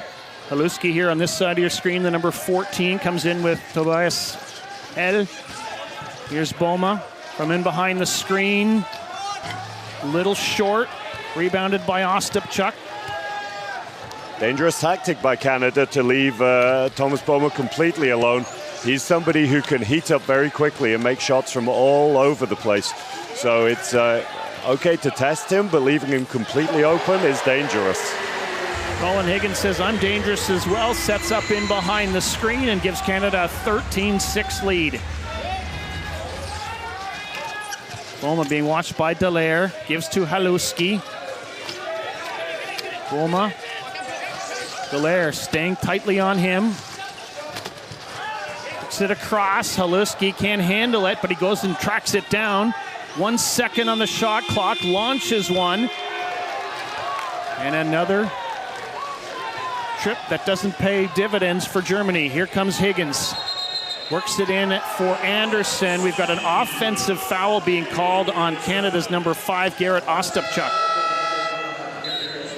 That was a little fortunate for Germany there because Patrick Anderson was flying through the middle there. He was about to get an uncontested layup, so just a slight lack of concentration there. You can see from a German perspective, they're really struggling to get their offensive game going at the moment. The timing is just a little off for them on their pick and roll. It's allowing Canada to play them just with 2 defenders. They're not needing to bring the help from the middle at the moment. Shot clock starts as Darmiller picks up the ball. Here's Haluski. Boma. And he's going to hit from there more often than not, it seems. You can see a slight change in setup from Germany here as well. They've taken out the absolutely huge Alex Buddha and have brought in Jens Eicher Albrecht. A little smaller than Buddha. There aren't many in the game who are as big as him, but very explosive, dangerous pick and roll player. Ostapchuk couldn't finish. Higgins can't finish either on the rebound.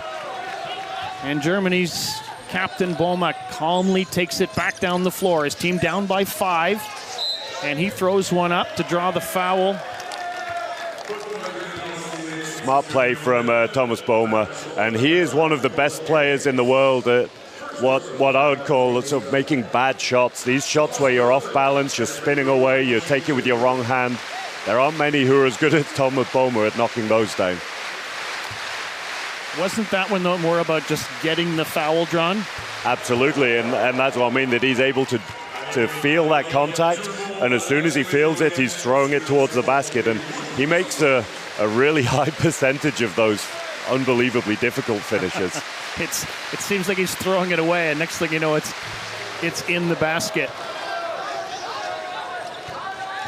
He gets 1 out of 2. Canada's number 9, Colin Higgins, slings it across for Anderson. And he's found his range. Patrick Anderson, 9 points for the big man already. Yeah, and a very quiet 9 points. It seems we haven't seen many of the highlight plays from him just yet, and he's just building up, ticking over the scoreboard here. Freimuller, Boma. Here's Haluski, off the rim. Albrecht trying to track down the rebound. Great effort, but he couldn't quite do it. That's Albrecht's game in a nutshell there. He is all hustle and energy and heart. He's someone who's going to fight for everything. As I said, not as big as Buddha, who is replaced, and they play slightly under points when he comes in as well, but dangerous shooter from the middle distance and such a nuisance on defense. Canada substituted. In comes Nick Gonchen in place of Colin Higgins. This has been a regular for them through the tournament. Gonchen looking for his first Paralympic medal. One of these teams is going to be happy at the end of this day, and one is going to be disappointed. Patrick Anderson, first player in the game to hit double digits, 11 points. See the class of the man there as well. He knows exactly where the basket is. Barely looks before he pulls the trigger there. All you have to do is look at Patrick Anderson's Instagram and see all the drills he does and from all the spots he shoots. Spends a lot of time in the gym. I think everyone in this sport, Joe, has to spend a lot of time in the gym by themselves. Absolutely, that's key. And any of the players who have reached the highest level, they all have spent hours and hours sat on their own in a sports hall, taking shot after shot after shot. And it can be a lonely existence doing that as an athlete, but they're the hours that you need to put in to really succeed. You make friends with the janitor of the local high school, I guess. Oh, absolutely. The amount of times I've had cleaners generously making me cups of coffee halfway through the day. Here is Nick Gonchin. He's a prosthetist, works on prosthetics type orthotics. Maybe it's orthotics, actually. But always interesting when you see someone who wears a prosthetic, who's fascinated by that industry, and then they know a little bit more about the ins and outs of the performance side. Boma underneath for Haluski. And there you go, Alex Haluski contributing offensively. That's going to be a huge point for Germany if they're able to get Haluski going in the game. He's struggled a little for his own very, very high standards so far in the tournament. If he can heat up, then that'll make Germany much more difficult to stop. You're right, though. At some games, he's had one game he had 0 points, another game he had 2, and then he can come back and get 15 points like he did in the quarterfinal. Definitely. He's someone who can heat up very quickly as well, similar to Tommy Boma. So it'll be an interesting watch to see if that works. Interestingly, defensively for Germany, you can see the change they've made with Jan Haller coming in. Jan Haller, similar to Dallaire for Canada, incredibly long arms, and he's looking to match up with Anderson on his mismatches at the moment. Haller makes the pass to Boma, thinks about 3. Now into the hands of Haluski. That rattles out. We're into the final half minute of the opening quarter. 6-point lead Canada. Patrick Anderson, the point leader in the game. And he draws the foul on Tobias Hale. I feel like the difference at the moment is just the difficulty of the shots the two teams are having to take. Canada doing a great job breaking down this German defense and getting relatively open looks for Anderson, whereas there's been a number of occasions already where Germany are watching the shot clock count down. There's maybe only a second to go and they're having to put just something up. And that's a little bit the story at the moment. Canadian captain Bo Hedges is on the floor. He's got the ball from the free throw line. And rebound, Miller almost had a hand on it, but it's gathered in by Haluski. Germany, one last shot at the basket. Here's Boma. Close, Haluski, rebound.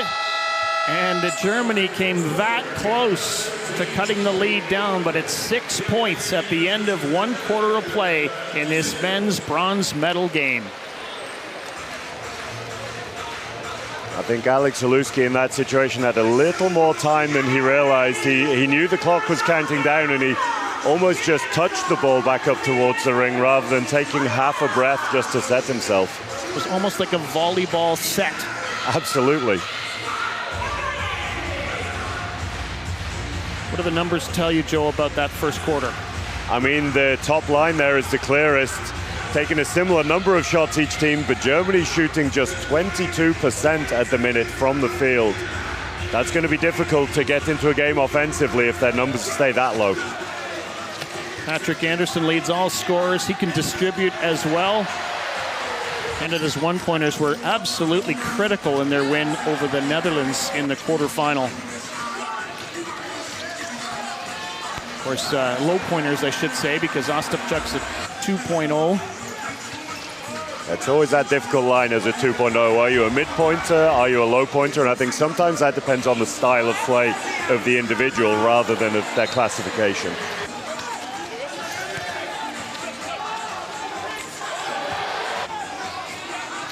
There's been a slight change from Canada so far here as well. We talked about that scoring from their low pointers, but at the minute, Canada haven't had to go to their lows for these shots. It's been Higgins and Anderson with 15 of the 17 points.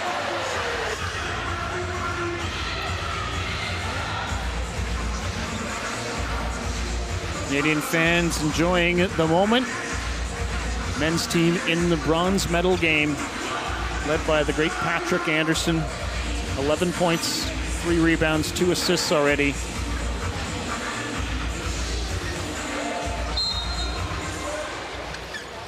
We're seeing this set here from Canada, looking to Maybe set the pick for Anderson early, but Germany jumping and pushing a long way out on the inbound. Not making it easy for him there. Underway, second quarter action. Anderson tries to shovel it inside for Gonchen. It's knocked away by Germany. It'll be Canada ball with 9 on the shot clock. A change in defensive style as well here for Germany. You can see Matthias Gantner is sagging really deep into the key, looking to take any cuts away, and then Germany looking to use their speed on the outside. Cole Hedges gives back to Gonchen, has a bit of time to shoot. It rattles out, and Buddha comes up with the rebound. And a foul is being called here on Canada's Vermette.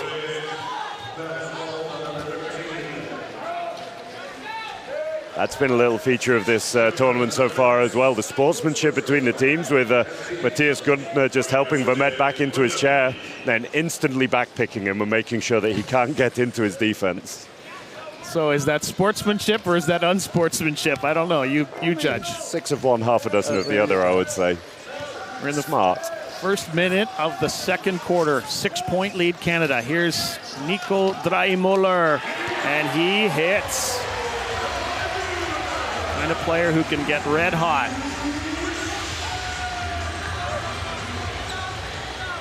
You could see a little with the German offense, though, just how congested the middle of the key was. It was very difficult for them to find any easy inside shots.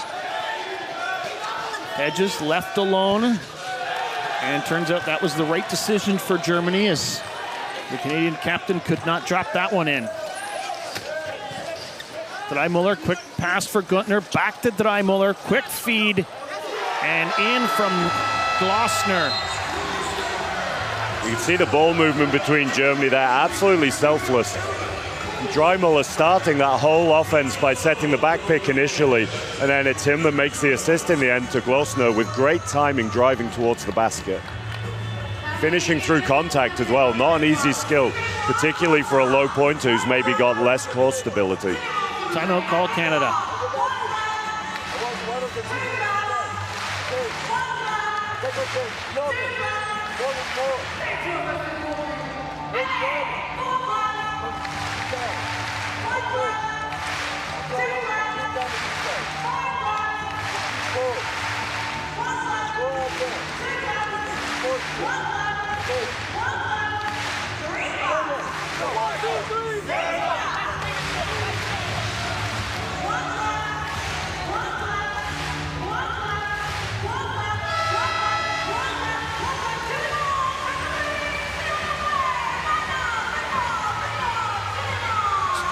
Two of the 11 points put up by Patrick Anderson, but Germany has outscored Canada in the early part of this second quarter 4-0, and a quick timeout.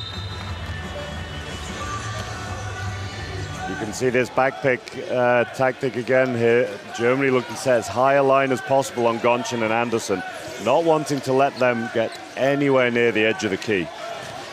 And Gonchen from the right side. Still time to work, puts one up and in. He's another player who can get hot and hurt a team. I think Gonchen, it's fair to say, sets very high standards, and we haven't seen the volume of scoring from him so far that he's maybe would expect of himself, depending on the minutes he gets, of course. But again, someone who can be so dangerous, and as you say, if he heats up, that could be a big problem for Germany. Same could be said of Draimuller. This time it's rattles in and out. Gonchen picks it up. He had a 16-point game in the quarterfinal against the Netherlands. And Glossner fouls Gonchen. I think that's Glossner. Yes, it is. He's a little banged up here. Difficult for Lucas Glossner there, as we just see that Gonchen turning hard across the front of him. Glossner, not too much time to react, but had to try and get on the brakes there and didn't in time.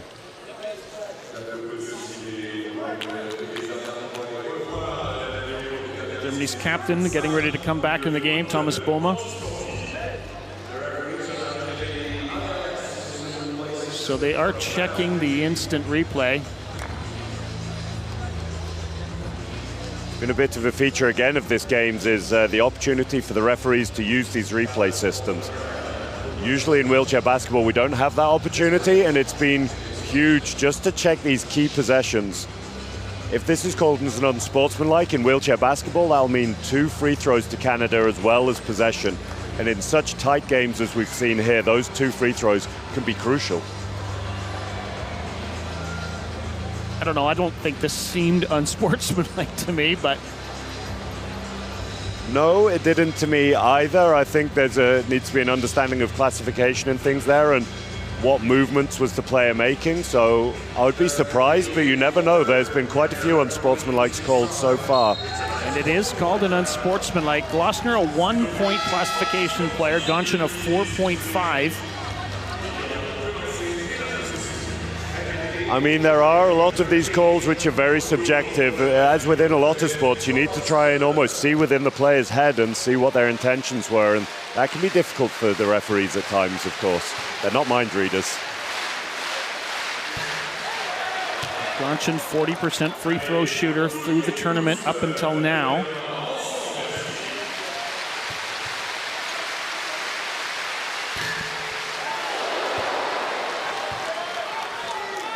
Gets 1 of 2, and Canada's now going to get to inbound the ball with a 5-point lead. Early stages, second quarter of this men's bronze medal match in Paris. Bo Hedges. Anderson. Quick pass out for Gonchen. Gets it back to Hedges. Shot clock running down. Anderson. And he's able to draw the foul.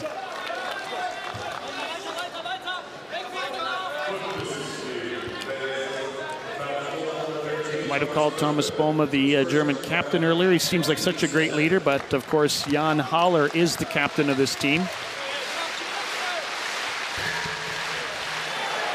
that one thought long and hard about it. Yeah, Thomas Boma was just discussing with the referee there, just checking what exactly that call was for. Again, they can be subjective, some of these decisions in wheelchair basketball. It's the first free throw that Pat Anderson has missed in this tournament. So you were pretty sure he wasn't going to miss 2 in a row. Again, that feature, Germany looking to backpick Anderson straight off the free throw, and immediately that was a signal to Canada just to press up and free Anderson. So this is going to be a foul. Nico Dreimuller draws it. It's on Jonathan Vermette. Both teams with 2 team fouls. We're 2.5 minutes into the second quarter.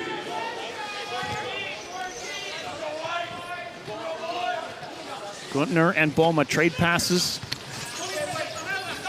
Boma in a really good spot for him. You leave him open like that and he'll score all day long. That's where you can see the game IQ of Thomas Boma. He was taking all the time in the world there just to make sure that he didn't hurry too much, take something early and a better shot open up, but the pressure didn't come, and he's always going to knock that down. And Pat Anderson hasn't really even got in the paint to score, and he's got 13 points. In Germany's defense, as we saw in the semi-final as well, is all around stopping the players getting inside, but Patrick Anderson, so dangerous from everywhere on the court, really. I just sold him 1 point short. He's got 14 already. He's going to try to pick up this pass. He does, lays it up, but not in that time. Might have rushed it, but he kind of had to with Buda right there. Now Buda's trying to head under the basket. Tyler Miller shuts off his path. Here's Dreimuller. Weaves his way in. He draws the foul. Smart play by the German Nico Dreimuller. Dreimuller, a very, very good free throw shooter as well, and he's not the captain, but he's absolutely one of the leaders of this Germany team. And usually when you can hear a voice on the court just coming through your speakers, that's likely to be Dreimuller. He's constantly encouraging his teammates, leading from the floor. He's just one of these guys, too, who looks like an athlete, doesn't he? Like, he just absolutely looks like no matter what sport he's going to play, he's going to be good at it. There he is. 26 years of age, from Frankfurt. Is he still playing for the Rhine River Rhinos? He is, yeah. He plays under Michael Pay, the assistant coach of the US men's team.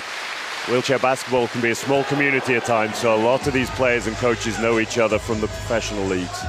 Nico, also one of the players, interestingly, one of the few German players who's played outside of Germany, having spent a season in Albacete in Spain. It's always good for the growth. Inside pass, Miller tips it to Anderson. There's his first basket, I feel like, from in tight. 16 points for Anderson. And a timeout has been called here by Germany, down by 6.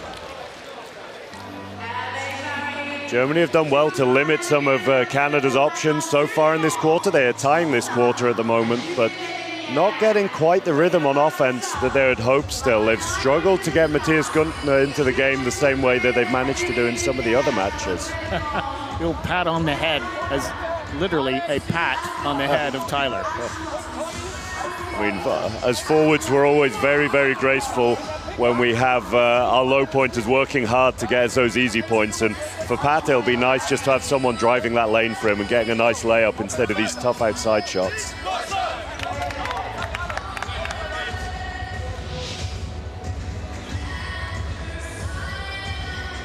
Beautiful form by Nico Draimuller. It's a key in wheelchair basketball. Obviously, using your arms for everything in the game, unlike the running game. So your ability to develop as much power in your forearms, that snap in the wrist, to really put the lift on the shot is absolutely key. You're going to struggle to score effectively if you don't have a follow-through like that. What about your core body? How much does that come in if you have core body strength? That's the key. It depends very much on the classification. You can see players like Abdi Jama from Great Britain. He leans back in his chair to create that stability. Other players, maybe like Alex Zaluski, able to really generate power from their core and almost push up through their core. Zaluski with the pass, Draimuller with the finish. Executing exactly what Coach Joe was just talking about. Yeah, Nico, a very, very physically strong player. Class 2.0, but someone who, I mean, you can see just from looking at him how strong and how tough he is. Oh, and Gonshin was hoping to get the and one. Instead, it's an offensive foul called on Canada. We've talked about subjective calls, and that's one I'll definitely need to see again to know if that was definitely an offensive foul. We see that absolute concentration from Draimuller on that one, going up so straight and so strong. Germany's cut the lead back to 4 again. Here's Boma. Haluski. And it just did not want to break the seal of the basket there. You can see the difference in the types of scorers that Germany have there as well. There's an opportunity for Alex Haluski to follow that seal into the basket. Decided against it, comfortable taking the post up for an outside, whereas I'm willing to bet if that had been Matthias Guntner, he'd have been driving the lane, following the seal to get as close as possible. Good rebound there for Canada's Gonshin. So Buda has just taken a foul on that play.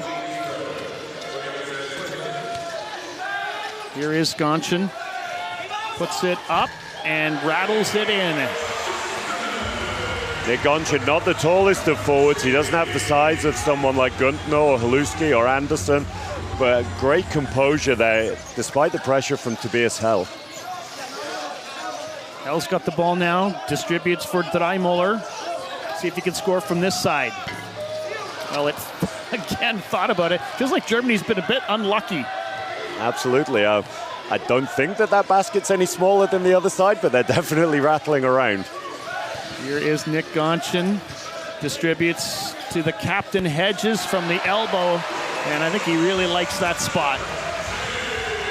Yeah, no surprise there is zero emotion on Hedges' face there as he knocks that one down. He's another player who's been here 1,000 times before. Got a Paralympic gold and silver medal to his credit. Here's Boma from behind the screen, and he is money from there. Canadian lead cut down to 6. Anderson, one arm pass across for Gonshin. Slings it back to Anderson, and then the return. Now Hedges. Kind of an unorthodox shooting style from Bo Hedges. Yeah, his is almost like the lower point version of Brian Bell's shot. It comes really off his shoulder. A lot of players come a lot more central when they finish. He's one who comes right off his shoulder. Rare miss on a layup from Boma. What we did see there was how two-handed Boma was, though. There was no hesitation, just straight to his left hand for that finish. Gonchin inside for Hedges. Couple of pump fakes, and then he gets it to go.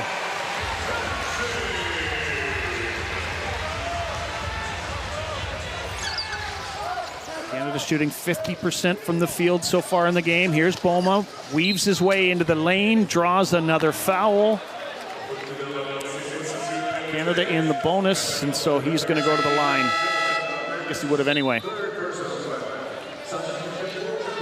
Germany 5 of 6 from the line so far today. And as we said earlier, very, very dangerous free throw shooting team. So this might just help them to get a little bit of touch and a little bit of rhythm from the strike.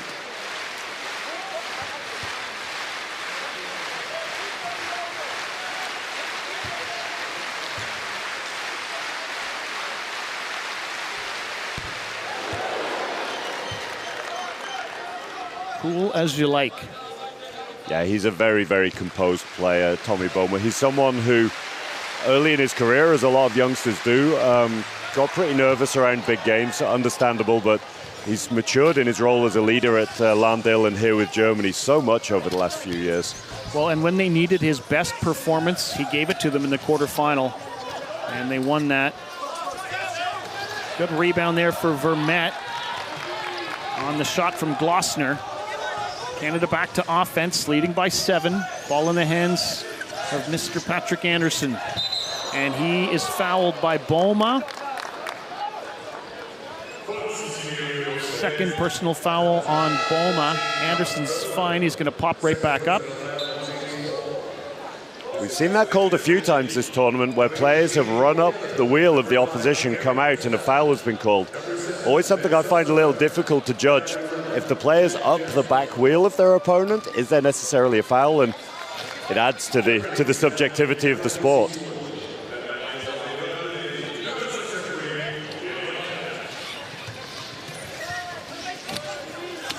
Nick Gonchin kicks it back for Chad Jasmine.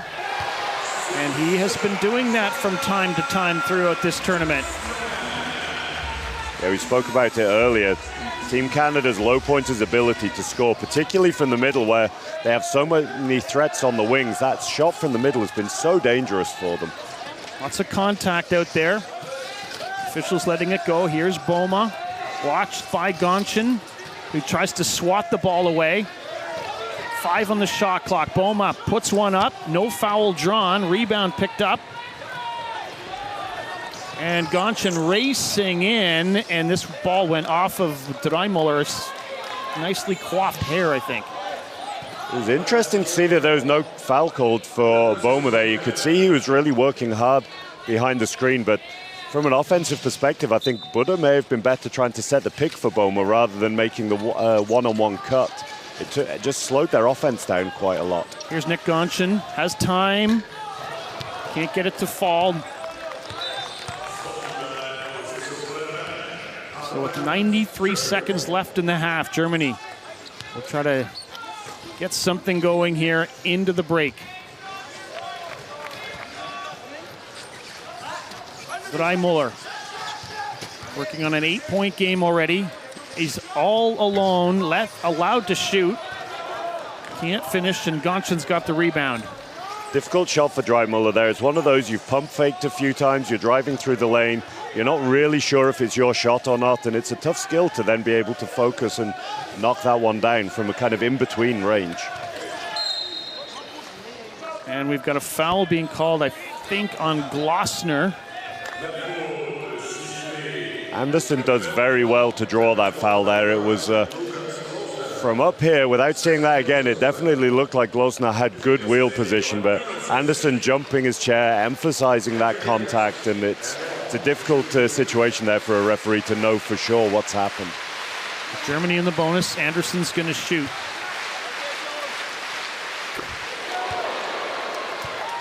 The last thing Germany need at the moment is to be giving him any free points. You think? Especially somebody like Anderson and his incredible free throw record. 18 points in the game for Big Pat Anderson. Canada's lead is up to 11. Inside the final minute of play in the opening half. Thomas Boma up there with Guntner. 2-on-2, waits for help from Dreimüller. He might have a path to the basket, then it gets shut down. Here's Boma right in. Fights off the defenders and puts in a nice basket. And that's Tommy Boma all over there. His ability just to use his hips to weave, to create space and find a finish where there appears to be no space whatsoever. Here's Jasmine. That time it rattles out. Germany's going to get a chance. A couple of seconds difference between the game clock and the shot clock. Gonchen falls, pops himself right back up again. Here's Boma. Thinks about three. And whistle goes. Foul on Canada. As Dreimüller just driving through the lane there and just drawing the foul. Ideally, Germany would have had their shot slightly later in this quarter. They're going to give Canada an opportunity to get another offense here. But the opportunity to draw a foul on someone that maybe adds up and has an impact later in the game can also be a real positive for them.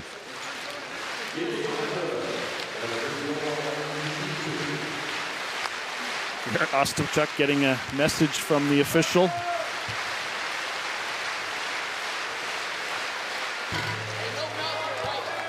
Dreimüller's going to get one more. 14 seconds left. Canada's got Chad Jasmine down on the other end of the floor. Yeah, Jasmine just there as an outlet, as I imagine Germany are going to press out of this. They've brought Albrecht into the game for his speed, and as we can see, press defense straight away, and Jasmine there is the outlet. And now here comes Ostapchuk to the basket by himself, too hard. And Germany's going to get one last chance here. Here's Albrecht with a long one, and that's short. And that's going to do it for the first half. It's an 8-point lead, Canada over Germany at halftime in the bronze medal match.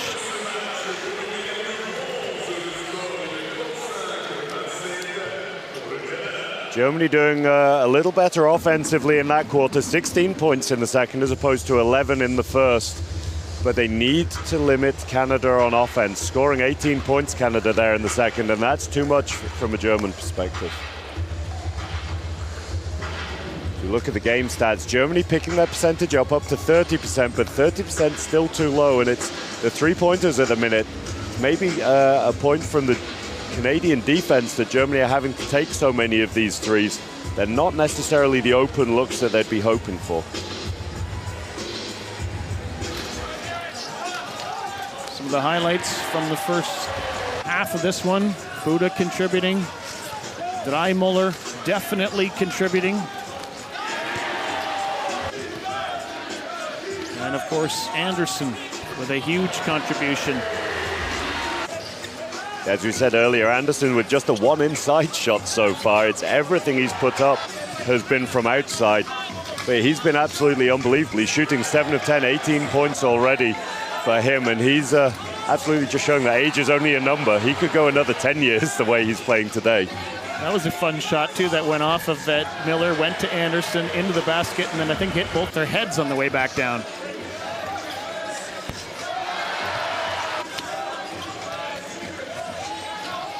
Chad Jasmine getting in on the offense as well and on the defense for Canada, but that time it was Boma just too good. At halftime, bronze medal game. It is 35-27. Canada leads Germany.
Second half action, bronze medal game coming up. Canada and Germany in a fight for hardware. One of these teams is going to go home with a victory and a smile, and one is going to be a little disappointed. We're going to find out who that's going to be. 35-27, Canada leads with 20 minutes of action coming up. I mean, the story of the game so far, as we see the German timeout, has absolutely been Patrick Anderson. 18 points personal for him already. Coach Engel's fired up on his birthday. Yeah, absolutely. He's one of the most positive human beings I've ever met as a coach. He gets players. He really knows how to motivate different types of characters as well, that some people need a bit of a rocket sometimes, some people need an arm around the shoulder, but he is so emotional and so invested in the team. He genuinely really cares about the performances, but about the people as well. And he'll know at the moment that Germany haven't given the best account of themselves so far, that there's more in the tank for them. And for Germany, they are going to begin the second half with Boma, Dreimüller, Guntner, Hell, and Buda. And for Canada, Miller, Higgins, Ostapchuk, Dallaire, Anderson. I think I got everybody. You can see this battle for position already. Germany, when they... Here we go, second half action, and Germany setting up on defense, Joe. Yeah, when Germany have this high line, we can see they're so much more effective. Alex Buda just not reading the situation. They're overplaying it and being beaten by Miller. That was smart. But as I was saying, when Germany have this really high line, they're doing such a great job of limiting Canada's outside scoring, because the pick and roll game just isn't there. But when they get beaten and when it's flat against the edge of the key and they're not switched on enough, that's exactly when Anderson is just able to tee off from the middle distance. Well, they're going to take that basket off the board, are they, Joe? Difficult to see what's going on here.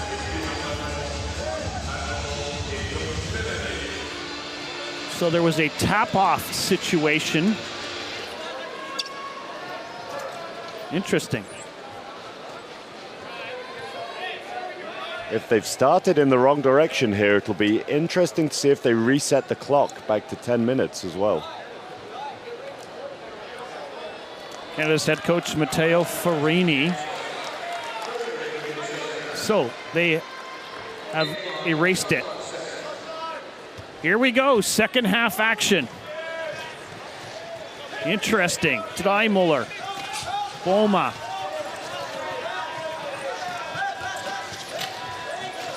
Boma still with it, works his way into the paint. And then the shot misses.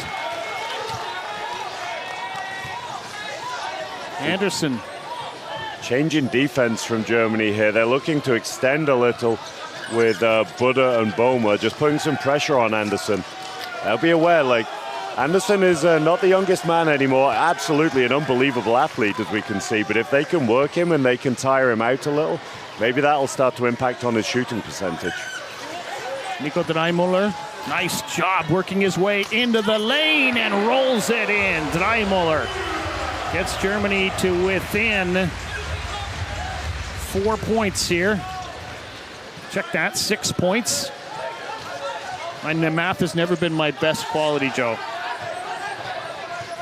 You can see that German change in defense and the danger behind it. They had the high line and the press almost against Anderson. One pick, though, and Anderson had broken all the way down the court to a great shooting position. First player to hit 20 points in the game, and it's not even close. Pat Anderson leading Canada.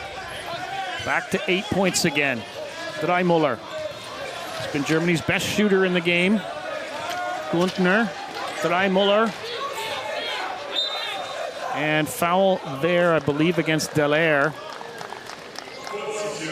Just off camera, we're able from up here to see Coach Engel getting really animated again. Frustrated at the pick, and we spoke about this earlier in the game. These picks from Alex Buda need to really lock the guard down. At the minute the guard is slicing, that's moving backwards and forwards as he's trying to set the pick, and he's giving up on that picking position. they're just losing so much time out of their offense every time that happens, and those picks need to be stronger. Guntner, one-hand pass for Boma, and he's going to hit that all day long. That's where you can see the work that Toby Hell does off the ball. Canada helping over to the strong side, and Tobias Hell just set the seal underneath and created all the space in the world for Tommy Boma there. Anderson testing out Dreimuller on the right side. Nice pass inside for Ostapchuk, and he can't get that one to fall. Fortunate for Germany there. They're working hard on their defense, but they're focused so much on the one-on-ones that they're missing the line, and just there's been a few cuts so far in the game. Dreimuller gives it to Guntner from the baseline. Can't get it to fall. Both teams' shooters a little cold here to start the second half. 6-point lead Canada. Higgins has his path shut off by Guntner. Picks it for Anderson. Still 8 on the shot clock for Pat Anderson. And he likes what he sees, and he delivers another 22 points for number 12. I mean, this is unbelievable already from Anderson. We know how good he is. He's able to pull the trigger there with so little space, and the awareness, constantly looking around himself. He's not even looking at the basket until the very, very last second. No foul on that play. Anderson went down, pops himself back up again. Something we see quite a lot in wheelchair basketball, these incidental contacts. Players are coming out of their chair. There's no foul necessarily, but you just have to stop the play for the player's safety. Here's Boma. Nice little head fake, uses his hips to move into position. Higgins shuts off his path, slings it across for Guntner. Can't get the bank shot to fall, and Anderson gobbles up the rebound. 7 rebounds now for Anderson to go with his 22 points. 3-point attempt, and that one never had a chance. Well, there aren't going to be too many of those in Patrick Anderson's career, I'm sure, where he's just missed by that much, but puts his hand up and apologizes. So, yep, my bad, let's all move on. I wasn't laughing at him, I was laughing with him. I think he had a quiet laugh there as well. I'm sure he took it with good humor. Here's Boma. And he draws a foul again, as he so often does. Interesting to see how much Thomas Boma's looking to go inside here at the moment. He hasn't looked to take so many shots from the outside. When he's behind the screen, he's threatening, but then he's looking to drive rather than take the early one and pull the defense out. Trying to cut into this 8-point lead. Make it 7.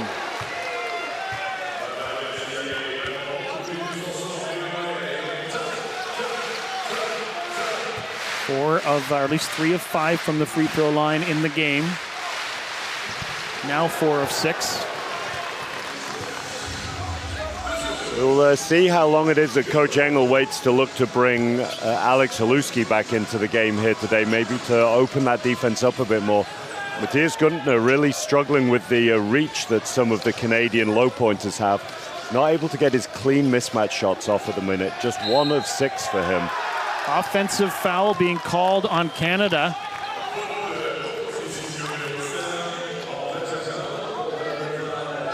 That's called on Garrett Ostapchuk. Team's 3rd foul already. Canada's got 3 fouls, not quite 4 minutes into the 3rd quarter.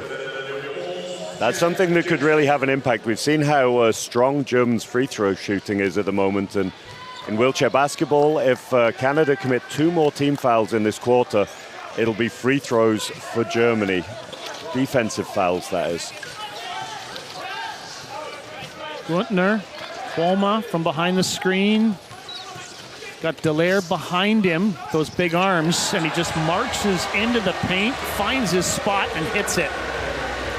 It's great composure from Boma. You could just see, just pushed, stopped, waited, pushed again, waited. Just making reads, making decisions all the time. 16 points now for Boma. He leads his team as Anderson leads his. Here's Higgins. Tries the 3-pointer. Drops the 3-pointer.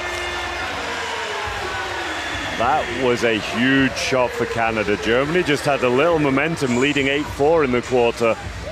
Shots like that can absolutely just take that momentum away in an instant, though. Boma trying to get the momentum back again. Keeps it going for his team. 18 points for Boma. Lead down to 5 again. We've seen so many times through Boma's career where he comes down and he takes those threes just to heat check the opposition, especially when the one's just been scored early like Higgins did. But making the patient read there and just driving. He knows he's having joy at driving one-on-one against the Canadian defenders at the moment. Shot clock running down for Higgins. Pick and roll inside for Miller. Shot clock runs out on the Canadians. Shot missed anyway. Here comes Dreimuller. Interesting that there's no call on the play there. There's a slight contact from behind from Buddha, but Miller continuing through. Here's Guntner. He's got a mismatch. Can't drop it in. They're the shots that have to go in from a German perspective. That is Matthias Guntner's game all over, is finding the guard, drawing that mismatch and taking the shot. Anderson kicks it out for Higgins.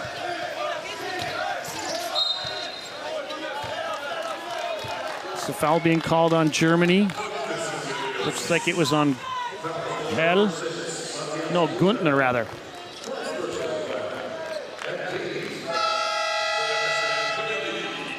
No real personal foul trouble for anyone on Germany's team at the moment. Nobody on more than 2, whereas from a Canadian perspective, Vermette and Miller both on 3 fouls. So one more personal foul from either of them, and it could be interesting to see if Coach Ferriani's forced to make some substitutions. Coach has decided to call a timeout on the Canadian side. Yeah, Germany have just eaten into that Canada lead ever so slightly, winning the quarter at the moment 10-7. No huge panic from a Canada perspective, I'm sure, but just want to control that.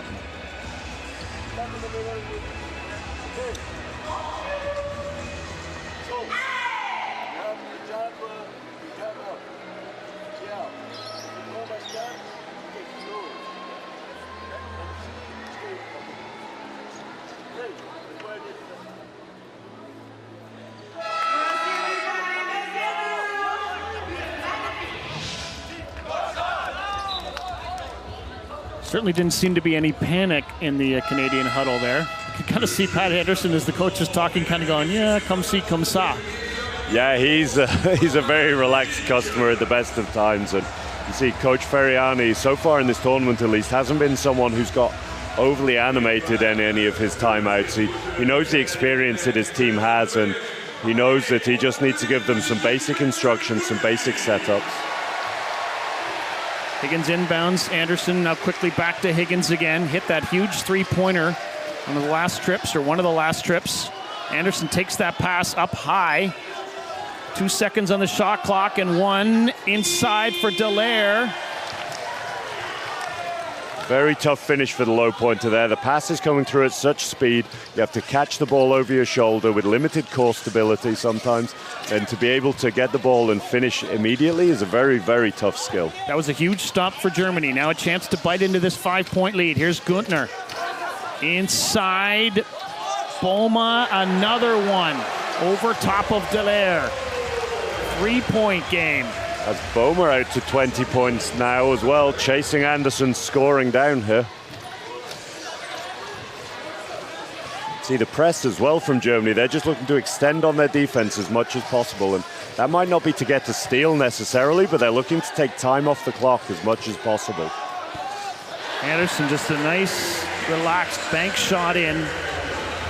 Restores his team's 5-point lead. Let's see if Tommy Boma looks to reply here. Maybe not taking Anderson one-on-one, but driving himself. That one rattles out, but it's rebounded by Dreimuller. Nice pass inside for Boma. And they get it again and again, and Boma's going to finally finish this off. Great work inside by Buddha.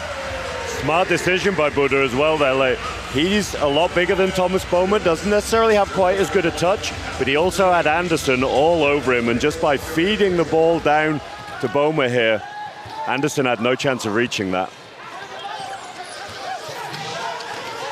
Vermette inside for Anderson. This is that one. Anderson just losing his bearings a little on the inside there. You could see the work that Tyler Miller was doing off the ball to get Anderson to that position. Drymöller the other way. That's a little strong. Anderson comes back to collect the rebound. That's one of those shots that we saw earlier in the game where you're just rolling through the key, not really sure if you're going to shoot or not. Then in the end, it's difficult to have the same touch you'd normally have. Anderson hands all over him, works it in for Higgins. What a shot from Colin Higgins to finish. Great composure by him, and absolutely key as well, because if Germany had come down and hit another, cut this to a one-point game, then that would have been huge, and all the momentum would have been in Germany's favor. Twice now that Higgins has just heat-checked Germany. Here's Boma. Higgins goes out to jump him. They work it inside for Güntner. He deals it for Boda. And Germany, real good teamwork right now. You can see this press again straight away. Thomas Boma on Anderson's foot plates, looking to work him as hard as possible. It's a really nice pick, though, to just get Anderson free. Anderson jams on the brakes and now just makes the shot right over top of Buda. I mean, that's a teaching moment for Alex Buda there. You can't sit there and be relaxed and think that you have Anderson stopped. Any opportunity to pull the trigger, and he will. Boma will try to initiate his own teaching moment here. Here's Güntner. Drymöller. Güntner from the elbow. Dallaire all over him, and he sinks one. Nice job by Güntner.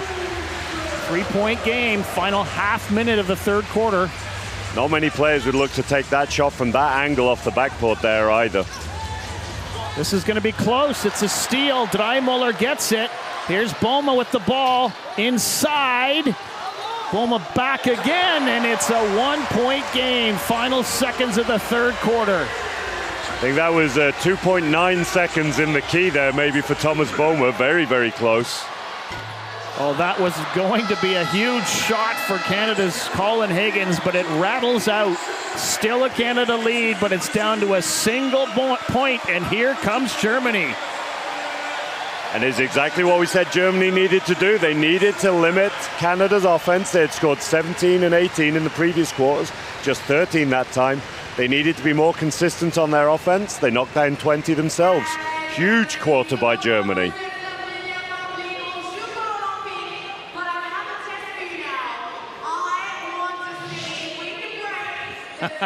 He's worth the price of entertainment on his own, is Coach Michael Engel. 48-47 through 3 quarters of play in the bronze medal game.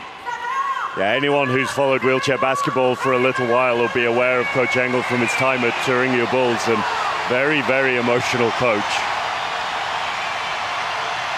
See the statistics there, Germany picking their percentage up again, just that first quarter where they really struggled with their field goals, but up to 38% now.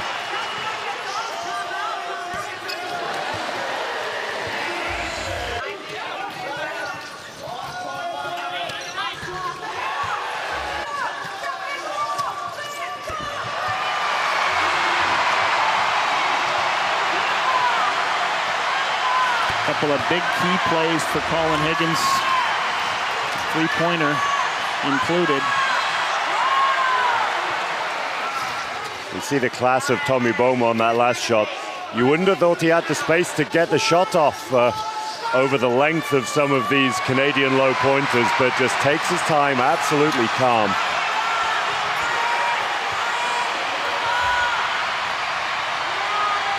Here we go, fourth quarter coming up in the bronze medal game. Canada holding on, clutching to a 1-point lead. They beat Germany by 16 points in the preliminary round. This is a better German team, playing much better right now. Higgins, Anderson, up, and it's going to rattle out. And Germany with a chance here. They're trying to give us our first lead change of the game, if you could believe it. Boma, Güntner, up, in, and Germany is in the lead for the first time in this game. That's a huge moment for Germany, but a huge moment for Matthias Günther personally as well. He was 1 of 7 earlier in the game, and he's up and he's made his last 2 in a row now, and they'll give him such confidence. And a foul being called here on Germany, and I think it's on Dreimüller. Yeah, he landed hard there. I think he may have just caught his face on the side of the Canadian chair, perhaps. Just taking his time to compose himself.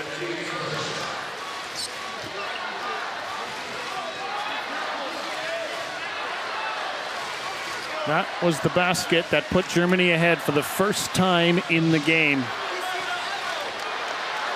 Now to see if Canada can respond. Nico Dreimüller just making sure all the straps are in place, and he's shaking off the cobwebs. Bit of a veteran move there, maybe just taking his time, giving himself space to compose himself. Higgins takes it, works it for Vermette, gives to Anderson. Fading, firing. Pat Anderson's gotten a little cooler here. And here comes Germany, a chance to add to their 1-point lead with Tommy Boehme. Watched by Vermette. Into the paint, Günther slings it across for Boehme. It's going to be a turnover here.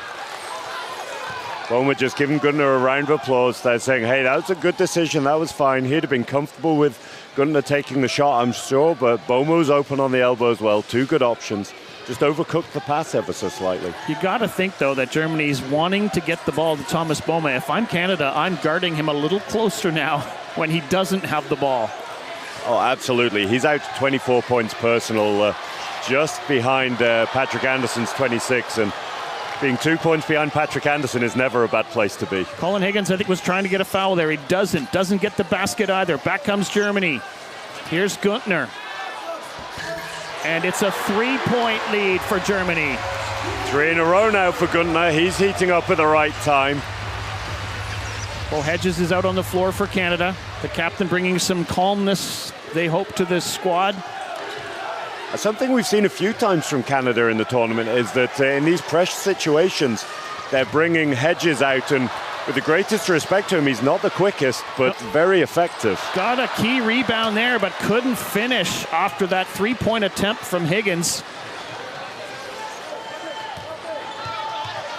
So now Germany gets a chance to add to its 3-point lead. Canada's bench is starting to move. Here's Boehme. Günther. And another one. These shots are getting bigger and bigger and bigger from Matthias Günther. You could see smart from Higgins, a little contact before he received the ball, so Günther had to fade away. No problem for him, though. A steal for Dreimüller. Another big play for Germany. Here's Boehme from behind the screen. Gives to Günther. Back to Boehme.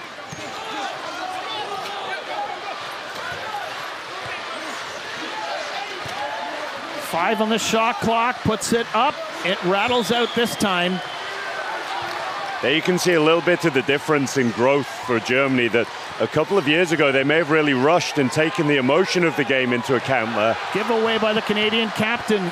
Anderson couldn't reach that pass. Here's Boehme back in, and Germany is absolutely ripping now. It's a 7-point lead. Canadian timeout, 6:34 to go. Unbelievable use of the chair there by Thomas Boehme. He knew that he had Patrick Anderson right behind him all the way, just boxed him out, and then finished with his left hand. Such nice touch off the backboard. Canada's currently scoreless here after 3.5 minutes of the fourth quarter. Germany 8-0 in the quarter.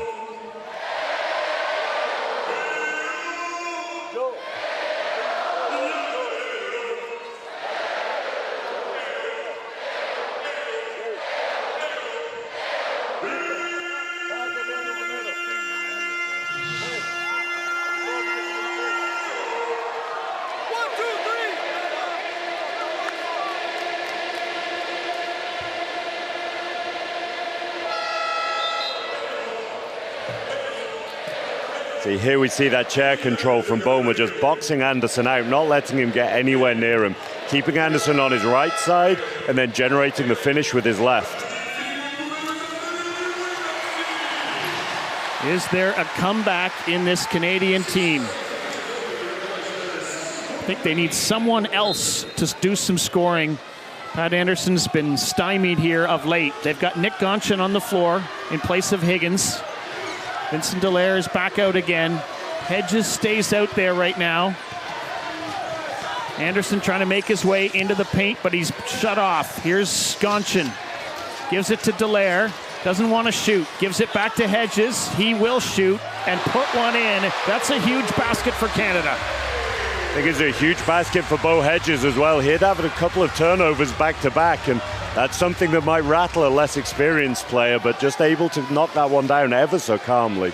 Meanwhile, Hedges out there directing traffic a little bit. Here's Boma. Slings it back for Dreymuller. Inside for Boma. Time and space and no problem for Tommy Boma. He's up to 28 points to lead all scorers. Tough to know if that pass from Dreymuller was intended for Buddha or Boma there. Both would have been good options, but it made his way through to Boma in the end. Here is Nick Gonchen. Been a long time since a Patrick Anderson basket. And a foul being called here on Guntner. It was a smart foul by Guntner. They knew that Canada had a little bit of momentum there and some transition, and he just needed to stop the play for a second there. Only his second personal, though, so he's got plenty of fouls to play with. 7-point lead, Germany. Patrick Anderson in for Gonchen. Spins, try to create some space, better angle for himself, and he hits. Huge moment for Nick Gonchen. He's not seen huge amounts of minutes so far here today, and that's tough sometimes to come off the bench and hit a shot like that straight away. Dreymuller picks it up, starts the shot clock. Here's Boma, watched by Gonchen, almost threw the ball away. Boma just telling the referee there's contact there, showing him the mark on his arm, I think. And Boma busts right into the hoop and lays it in. He's got 30 points in the game.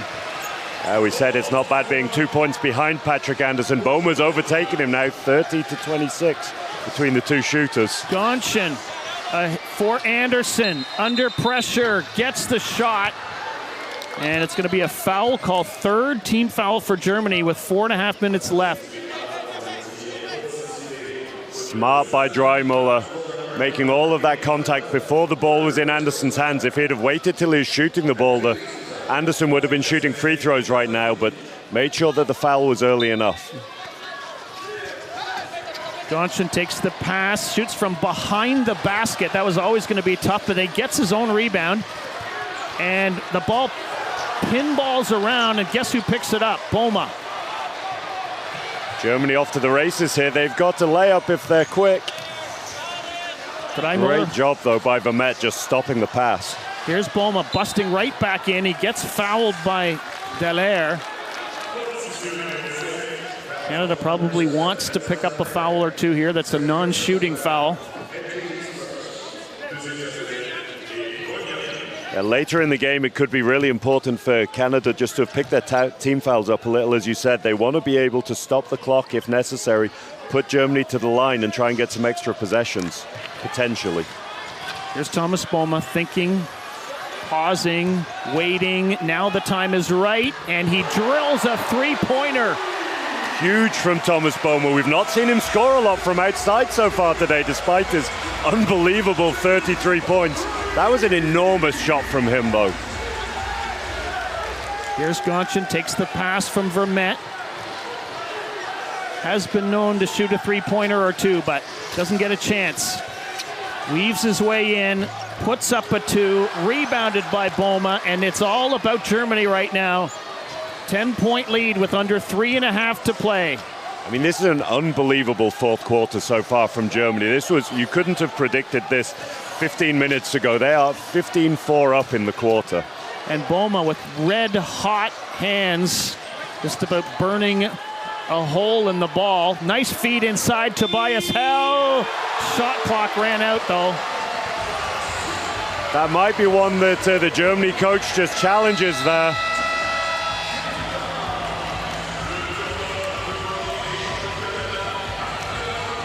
I'm pretty sure the shot clock had run out before he puts this shot up.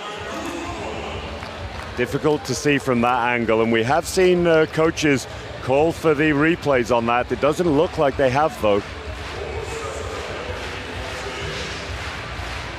In fact, looking at the scoreboard, it says that Tobias Hell has 2 points, and I'm fairly sure he hadn't scored earlier in the game.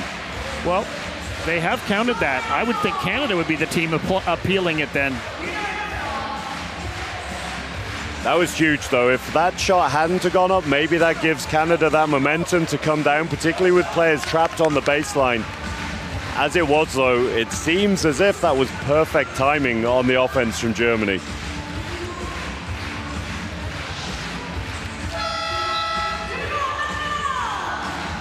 Again, 17-4. That shot did count. And Canada is facing a 12-point deficit. They have put their starting line, no, actually 4 out of 5 on their starting lineup. Gonchin's going to stay in for Higgins. Ostapchuk is back out there. Here's Anderson. Hasn't been able to shoot much in this quarter. Gonchin in heavy traffic. And a unsportsmanlike being called here on Germany's Günther, it looks like. Just a bit of a lack of inexperience from Tobias Hell there. You could see Günther was beaten just by the head fake of Anderson. Hell flying through to footplate Anderson. A smart decision, just too enthusiastic, a little too over-emotional there, Hell. Good call on that one. First time Pat Anderson's put the ball in quite some time. That's his 27th point of the game. Takes a breath. And now Canada's going to get a chance to inbound, down by 10. Let's see how Germany react to that. That could potentially be a bit of a momentum check for them, giving them that look. 3-point attempt for Gonchin. That is off the mark. Confidence by Gonchin there to pull the trigger. What choice do you have at this point in the game? You got to launch some. Absolutely. It's they need the early shots. They can't afford to run the shot clocks down too much. But for Gonchin to come off the bench and want to take that one, that shows his belief. Boma slings it back for Dreimuller. Günther. Boma. Watched by Ostapchuk. Gonchin picks up the coverage. Here's Buda. No. Rebounded by Anderson. Ostapchuk off to the races. And he gets it to fall. And then he's hit by Günther. No foul on the play. The lead is down to 8. 2:17 remaining. Timeout called Germany. You see this amazing layup. That was treading a fine line by Günther there. Did an amazing job to get all the way back. If the referee had called that as a foul, that would have been a huge momentum moment, especially if they'd even called it as an unsportsmanlike foul, perhaps.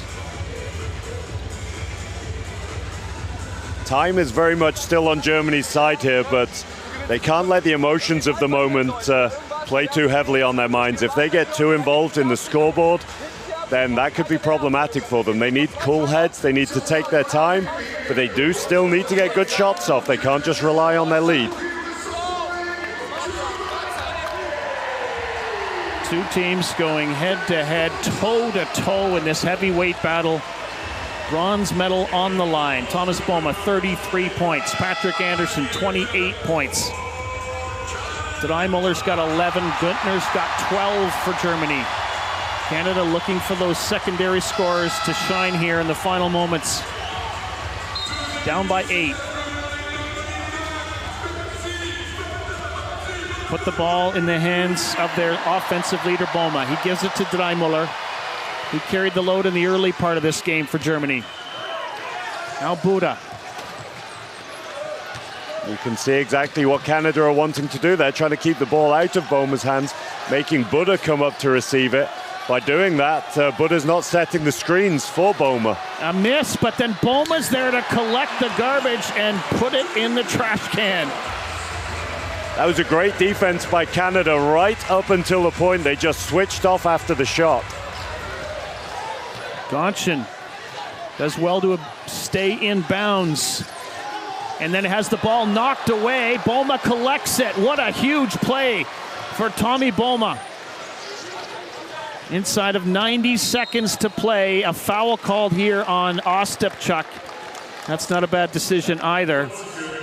He does need to be a little careful, however. That foul was from behind, and if the referees don't believe that he's made a genuine play at the ball, they could call an unsportsmanlike.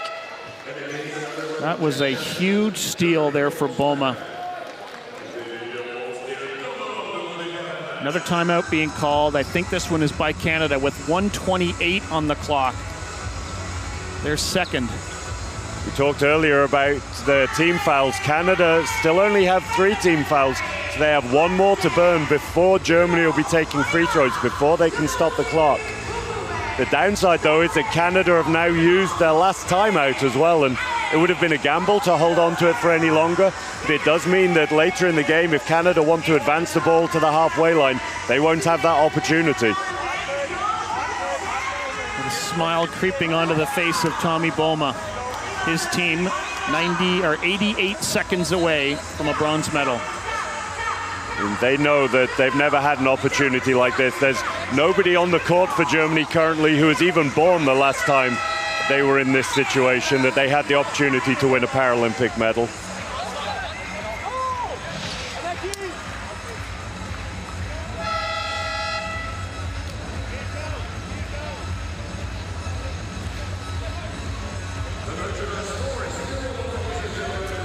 The last medal for Germany, 1992, Barcelona.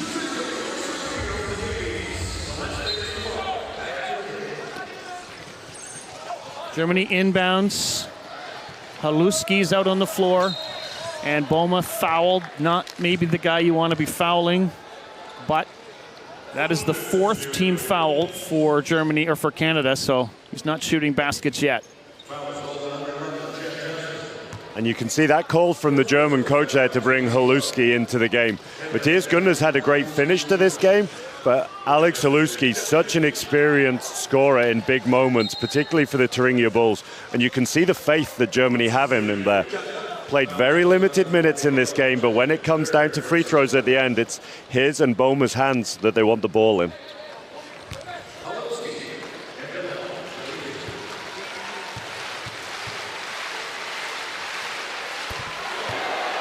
That's exactly why they have that faith in him. Such a cool, calm customer, and just pointing to the bench, like acknowledging that. Cool as a cucumber. Germany shooting 77% in this game. They came into the game only shooting 63 on free throw percentage, and that's exactly what Canada did not want to happen.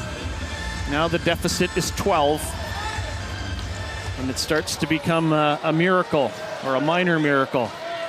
Gonchin puts up a 3. Not gonna fall. Dreimuller. Boma. Watched by Miller, who fouls him. So Germany's best shooter is gonna go to the line.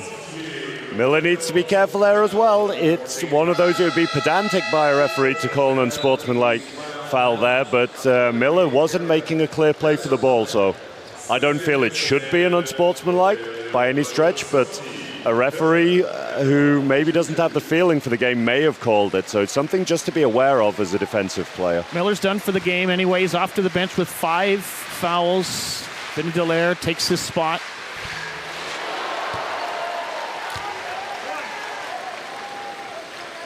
Matteo Farini took his team to the repechage tournament earlier this year. They lost the first 3 games. It was looking super bleak for Canada. They found a way to beat Italy and earn a spot in Paris, and then won twice in the preliminary round. Got a quarterfinal win. Now they get a 3-pointer from Nick Gonchin with 54.6 seconds left to cut the lead to 10. Is it enough? Is it soon enough? That was good by Gonchin. A quick foul there as well to back that up. Shows he's not just resting on making that 3. Very, very little time off the clock, but Nico Dreimuller, another good scorer. Just looking at the points averages, Germany have been averaging just shy of 56 points a game leading into this match. Then in the moment that matters the most, they have 69 already. Well, and it's this quarter. It's this quarter that they've just caught fire. 22 points. They had 20 in the third. 22 points in this fourth quarter, now becomes 23. And if there's going to be a time to do it, this is absolutely it. And they are just red hot. That is now 5 of 6 from the line for Draimuller. Chad Jasmine slings a pass in for Anderson. He wants to shoot a three, puts it up, finally hits the three-pointer. Just hasn't had a chance to shoot much at all in the second half. That three was unbelievable. So much pressure on him there. Alex Butter is absolutely huge, and his hand was all the way up. Canada hoping somebody on Germany will miss a free throw so they can have a chance to try to make a miracle comeback here. I mean, from a Canadian perspective, they're doing absolutely everything they need to do. They're making their threes, they're fouling quickly. Germany just are not missing at the moment from the line. In addition to all the other work he's doing, Draimuller has drawn 6 fouls. Of course, some of them have come here late. And he gets 2 of 2 yet again.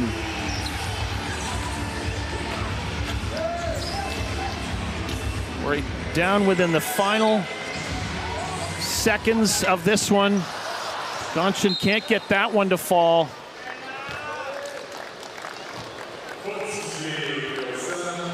Canada led by 6 after the first quarter. Led by 8 at halftime. But Germany has absolutely caught fire here in the second half. And 46 points in a half of basketball is almost as many as Germany were averaging in an entire game leading into this. It's very, very difficult for Canada to do a lot about that. And obviously they're adding to the score now with these free throws, but still an unbelievable performance. Well, I got to say, they've done a spectacular job, Germany, on Patrick Anderson in the second half. He just hasn't had much chance to shoot, except for off balance, off angle. He gives it to Ostapchuk. He sets up for a three. And then Haluski picks up the rebound, and he's going to go back to the foul line again with 12.8 seconds left. But folks, this is going to be icing on the cake, I fear, for Germany if you're a Canadian fan. They are beginning to celebrate. I was just going to say, these celebrations have already started, arms around the shoulders, German flags out, and it's been a long, long wait for this German team for a Paralympic medal. So Nick Gonchen has just fouled out of the game. Reid Daif, the youngster, coming in, actually in place of Patrick Anderson. Is that the last time we see the great Patrick Anderson in Paralympic wheelchair basketball? He says it is. And what the camera didn't quite catch there was, as Anderson was subbed out of the game, there was a round of applause from the German staff and their bench as well, just appreciating the contribution that great man has made today.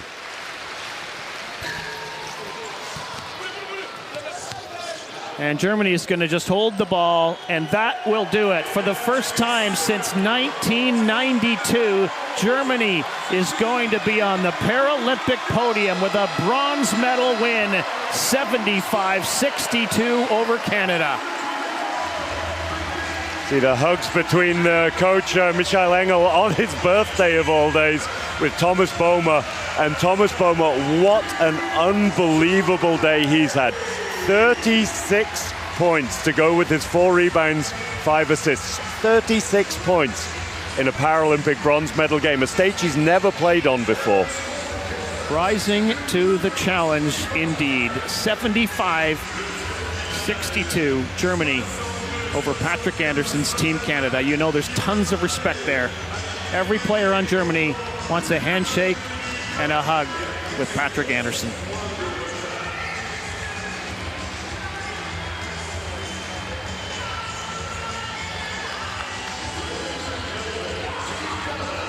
Tried to will his team to a bronze medal. And Anderson had a really good game on his own. He piles in 31 points. He had a double-double with 11 rebounds and 4 assists. You can see these celebrations from Germany. Knowing some of these players, there are going to be a lot of tears out on that court at the moment. It's meant so much to them for so long. They've come so close so many times, always preparing fantastically for the tournaments, but always just falling at that quarterfinal hurdle. Now to finally get over that line and get that medal will mean so much into the legacy of players like Thomas Boehmer, who's achieved so much in the club game. Finally having something to show on the international level, on the world level, of course. Well, respect, obviously, on both sides. Higgins and Anderson, all they can do is respect the opponents. 31 points, 11 rebounds. He did everything he could, Patrick Anderson. They come into the bronze medal game, and now Patrick Anderson is, as the German team is celebrating, he is trying to gather his troops in for a moment of tribute as well, as Boehmer and his mates celebrate a hard-fought, well-earned bronze medal performance. So many of these German players have seen each other for so long, and the hugs there between Boehmer and Sebastian Volk. One of the assistants, Sebastian Volk, was a long-time captain of this German team, one of those players who so many times fell at that quarterfinal stage, and so proud of his former teammate and now part of the coaching squad. Moments they will never, never forget. Both of these teams got rattled pretty good in their semifinal, and both bounced back to put on a great show in this bronze medal game.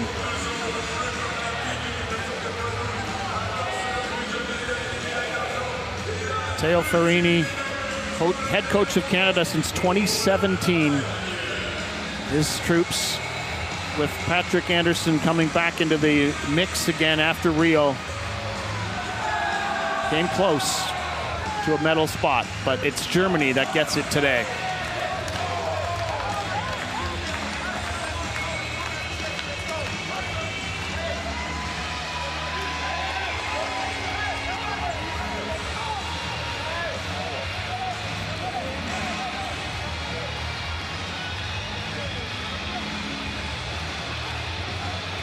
Points from turnovers, is that a big number there? 13-2 on the bottom? Not so much.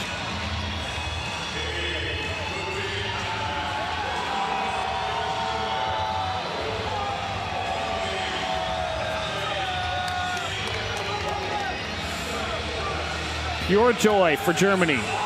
Bronze medal in Paris.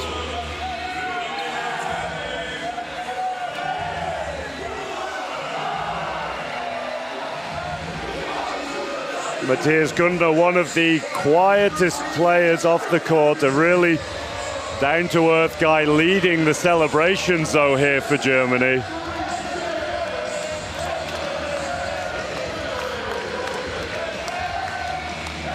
I have a feeling they're going to go on for a few hours, maybe a few days. Oh, absolutely. Absolutely. Those guys know how to party.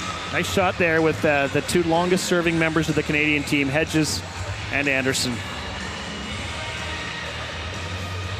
Well, we know the teams from 3 to 8, Germany, Canada in this game, Australia, Netherlands, Spain, France. We still don't know who's going to win the gold. It'll be either Great Britain or the United States of America.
6 Paralympic Games, 3 gold medals, 1 silver, wills his team into the bronze medal game. Patrick Anderson, 45 years young. What a career. I personally hope it's not over, but who knows? He says he's done competing at Paralympic Games. Coach Engel celebrating, presumably with his daughter. What a moment for the family.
What a match, what a game, what a tournament for Team Germany. Nico Dreimüller kind of carried the team early on when Bowman was still finding his shooting form. There's Janet McLaughlin, who used to be